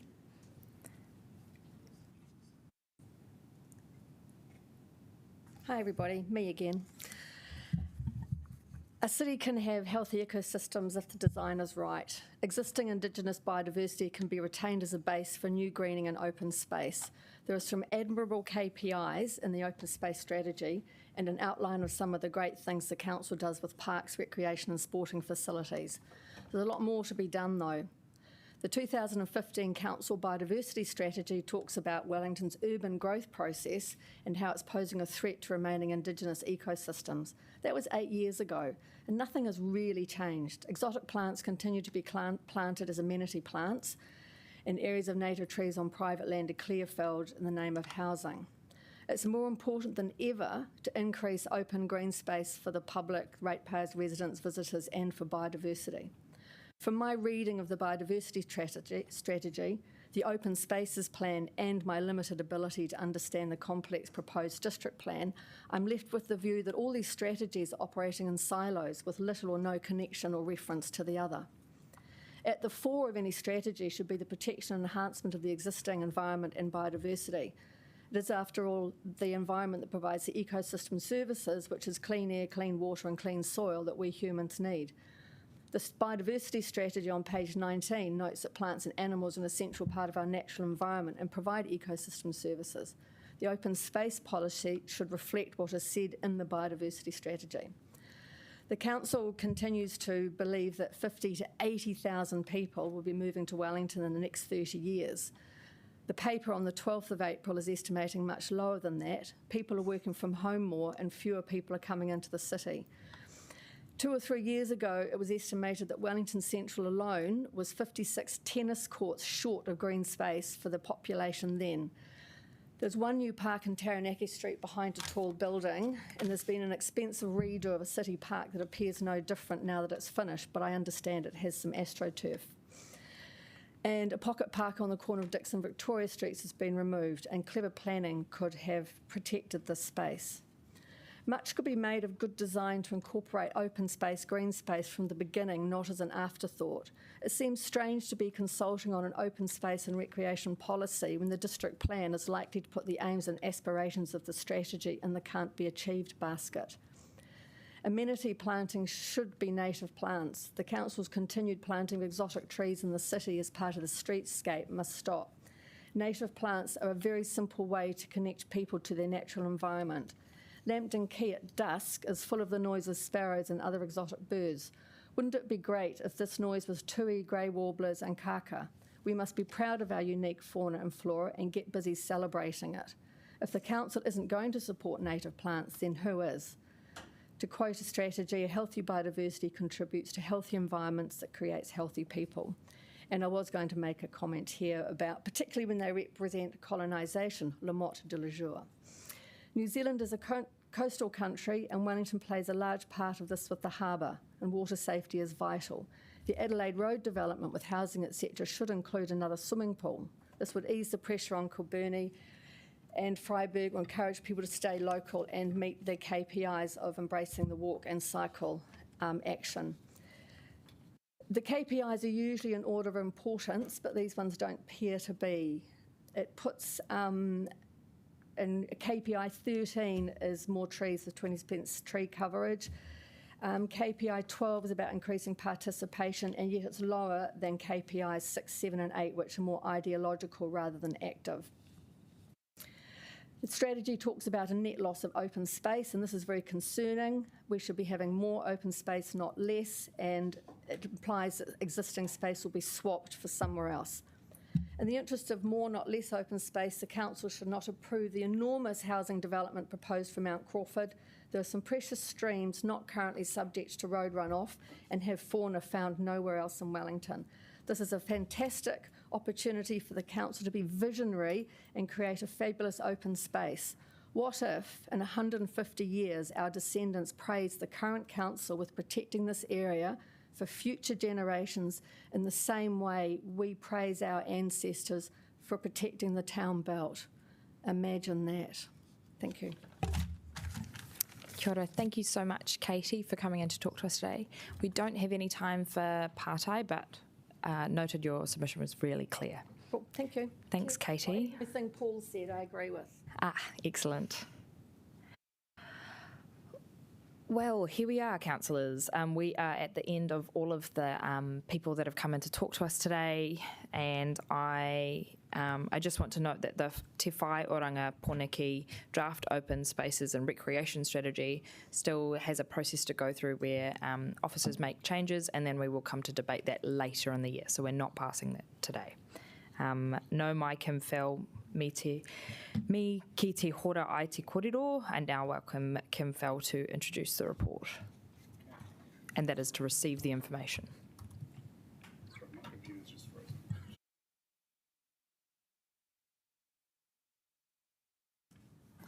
Sorry about that, my computer's just frozen and I had all my notes on there, so just give me 20 seconds, might be a second.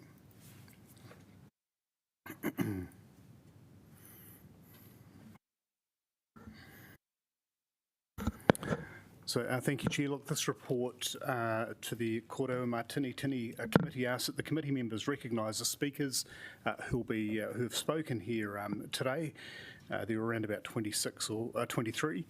In total, there were 388 submissions to this, and as you know, the strategy provides an overarching framework and strategic direction for the council to manage and develop public open space, recreation facilities and recreation programs and services over a 30-year timeframe.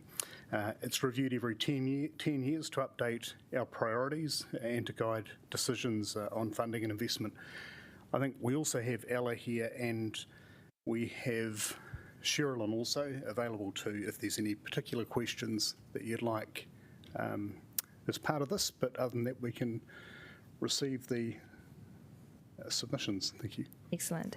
He pātai me utu I mua e te tau patu. Any questions before we move on to debate? No? Fantastic. Mawai e te mōtini e tautoko. I'm happy to move the motion that we receive the report. Is there a seconder? Councillor Paul, thanks. Cheers. Any debate? No? Fantastic. There's no right of reply. And I nei ka pōtitia te mōtini. I now put the motion which has been moved and seconded.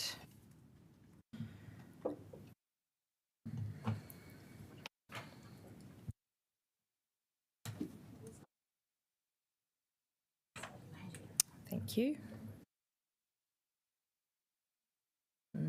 There will be plenty of time for debate, I'm sure, when this comes up.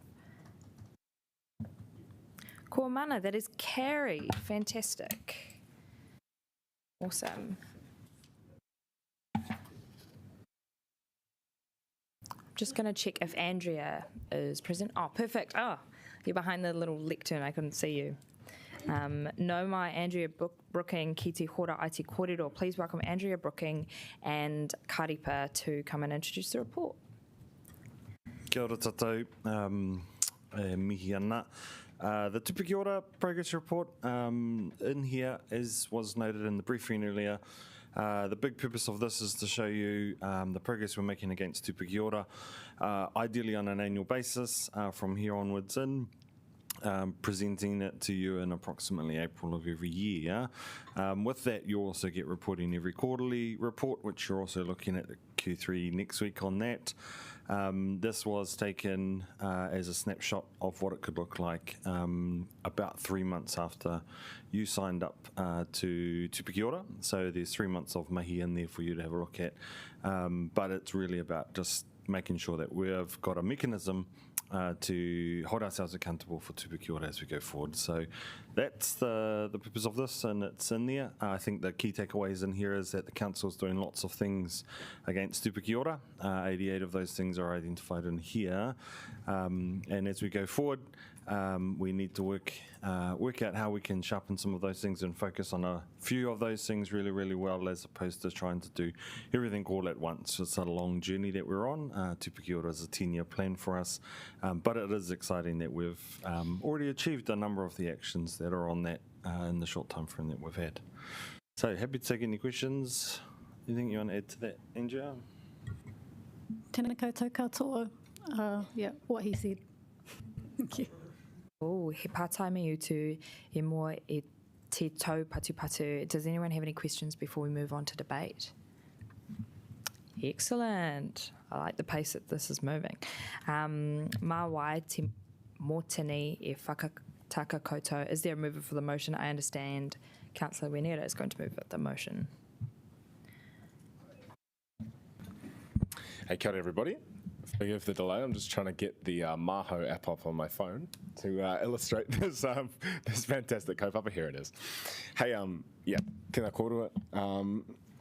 Where's the other one? Oh, kia ora. And koutou, colleagues. Hey, this is it's a small step, but 3 months of mahi is nothing to sneeze at. Tupi Ora is one of the real highlights for me when I was watching the fascinating world of local government as just a concerned citizen last term, and I was incredibly proud to see the mahi of elected members, of officers, of communities who all came together to hash this plan out. Particularly want to send acknowledgements to past EM such as Jill Day and present ones such as Tam as well, and everyone else who put the mahi in to get this. And obviously, Mataho Aranui is just a fantastic institution. I had the privilege of attending the LTP Māori Hui the other day. We've all been having these in our respective wards, and I thought I wasn't going to get one, and I was very pleased to learn otherwise.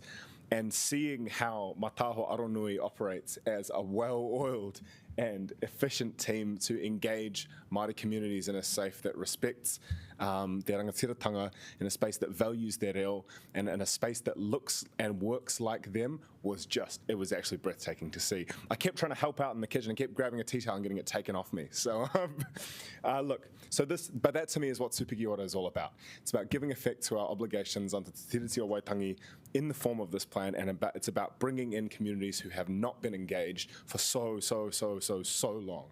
So I was incredibly proud to see that and to read this report. Just want to pick out a couple of highlights in here as well. The Maho app, which is great. I have it on my phone. I took a little look at it when it first came out. It's very cool. I suggest you all get it. Some of the redevelopment around Te Aro Park, I was also really proud to see in this report.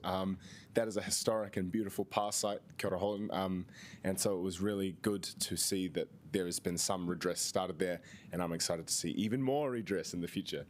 And obviously there were celebrations all around the city for the 50th anniversary of Te Petihana, including that one by Tamiiti, which was, I think, very beautiful.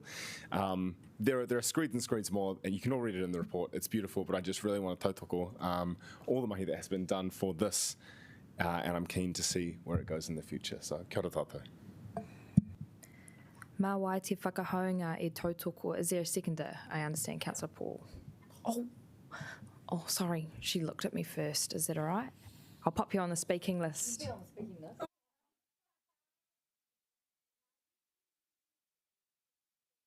Yes, I do. Yeah. Up to you. Very, very happy to. There was and why I've come in unexpectedly, and I don't mean to take away the fire from Councillor Paul, because I know that she feels this too.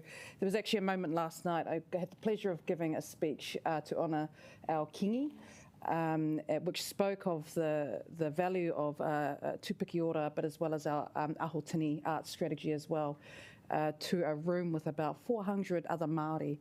and to see the pride and happiness on their faces as they felt heard and acknowledged was a significant feeling for me, and as well as Karepa, and of course our kingi as well. So I saw what impact this work was having on a community, on tangata whenua. So I'm very proud to second this. Councillor Paul.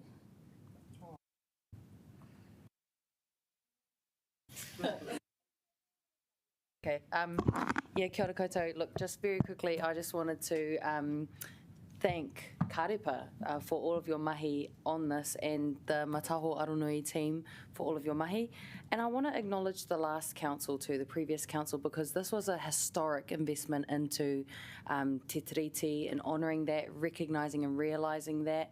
I want to pay special tribute to Jill Day for all of her mahi on this. And I feel like of all the parts of council that were invested in last term, Mataho Aronui have really shown the fruits of what can happen when you really prioritise something, and when you know, like what is it, Joe Biden that says, don't tell me what's important to you, show me your budget and I can see what's important to you. And I think the last council recognised Māori partnerships, Te Tiriti and Māori, our relationship with mana whenua is a priority, and of course there were other areas like our investment in climate change, and I feel like we're really seeing the fruits of this labour. And I guess I want to say that our council too can be proud of the investment that we will continue into this kaupapa.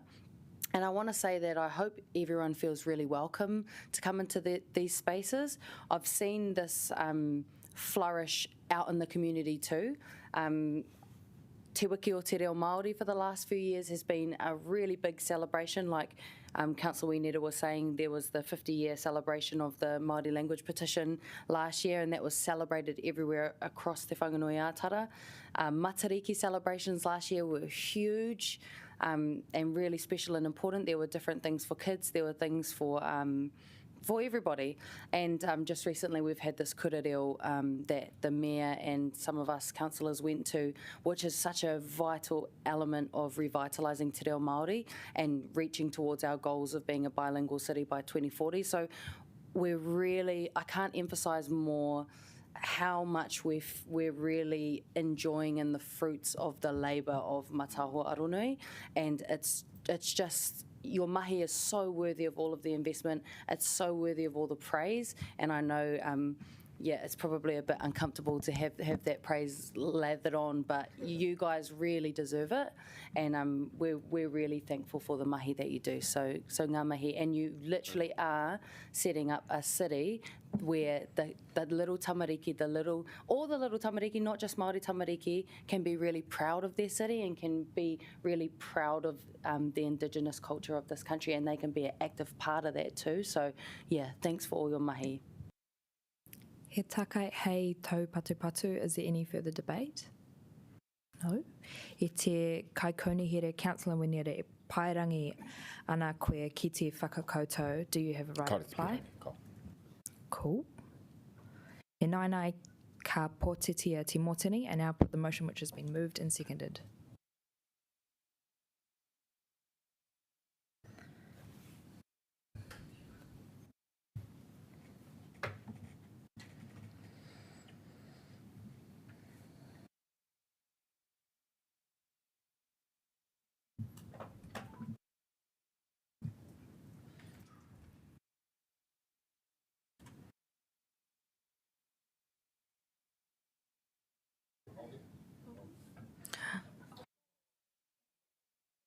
Take that as, we can add you as green for the record. Yep. You weren't going to be red. Well, cool, mana, that is carried. Fantastic. Now I'm just going to check that we have the right officers in the room before we move on to paper 3.1. Oh, right in front of me. James, you just appeared. No mai James Roberts, ki te hora ai te kōrero. Do we not? Okay. Yeah, we're going to public exclusion. Okay, cool. Sorry. No. Oh, I see. Public excluded officers recommend that public is excluded from the following part of the proceedings of this meeting. I would like to the motion. Are there any questions? Second. Oh, Councillor Randall to second. Is there any debate? Well, first, is there not an opportunity to have partai before we move the report? Go into PX first, and then we'll do questions on the report. But can they ask questions of the motion to go into PX? Yeah. And just to confirm, Councillor Pennant, your partai is about the motion to go into PX, not the... Yeah, it is. It is. Sorry, I've got a really bad head cold, so sorry if I sound a bit blocked up. Kim, I'm just wondering, is it really that sensitive?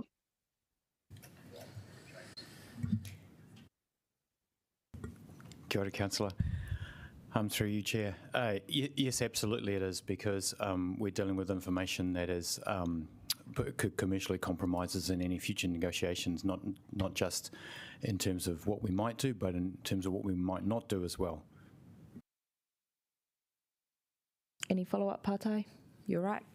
Cool. Councillor Abdurrahman. Is there a possibility of deducting the sensitive, commercially sensitive part, taking out of the paper where we can publicly debate the main issue? My feeling would be that they're intricately related in terms of the decision making, and so I think all the information needs to be on the table in order for you to make a robust decision.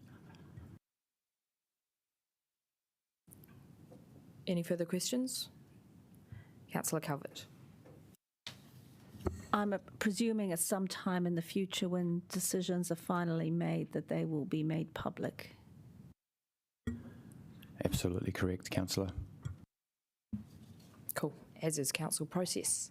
Right, if there are no more partai, I would like to move the motion. Councillor Randall will second. Is there any debate? No, fantastic. Feel free to vote. Oh, actually, sorry, Sarah.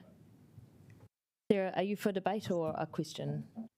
Well, I've got an amendment which I've circulated, which has come. But this is, so just to confirm, this is on the motion to go into public excluded. That's fine. That's fine. Yeah, sorry. All good.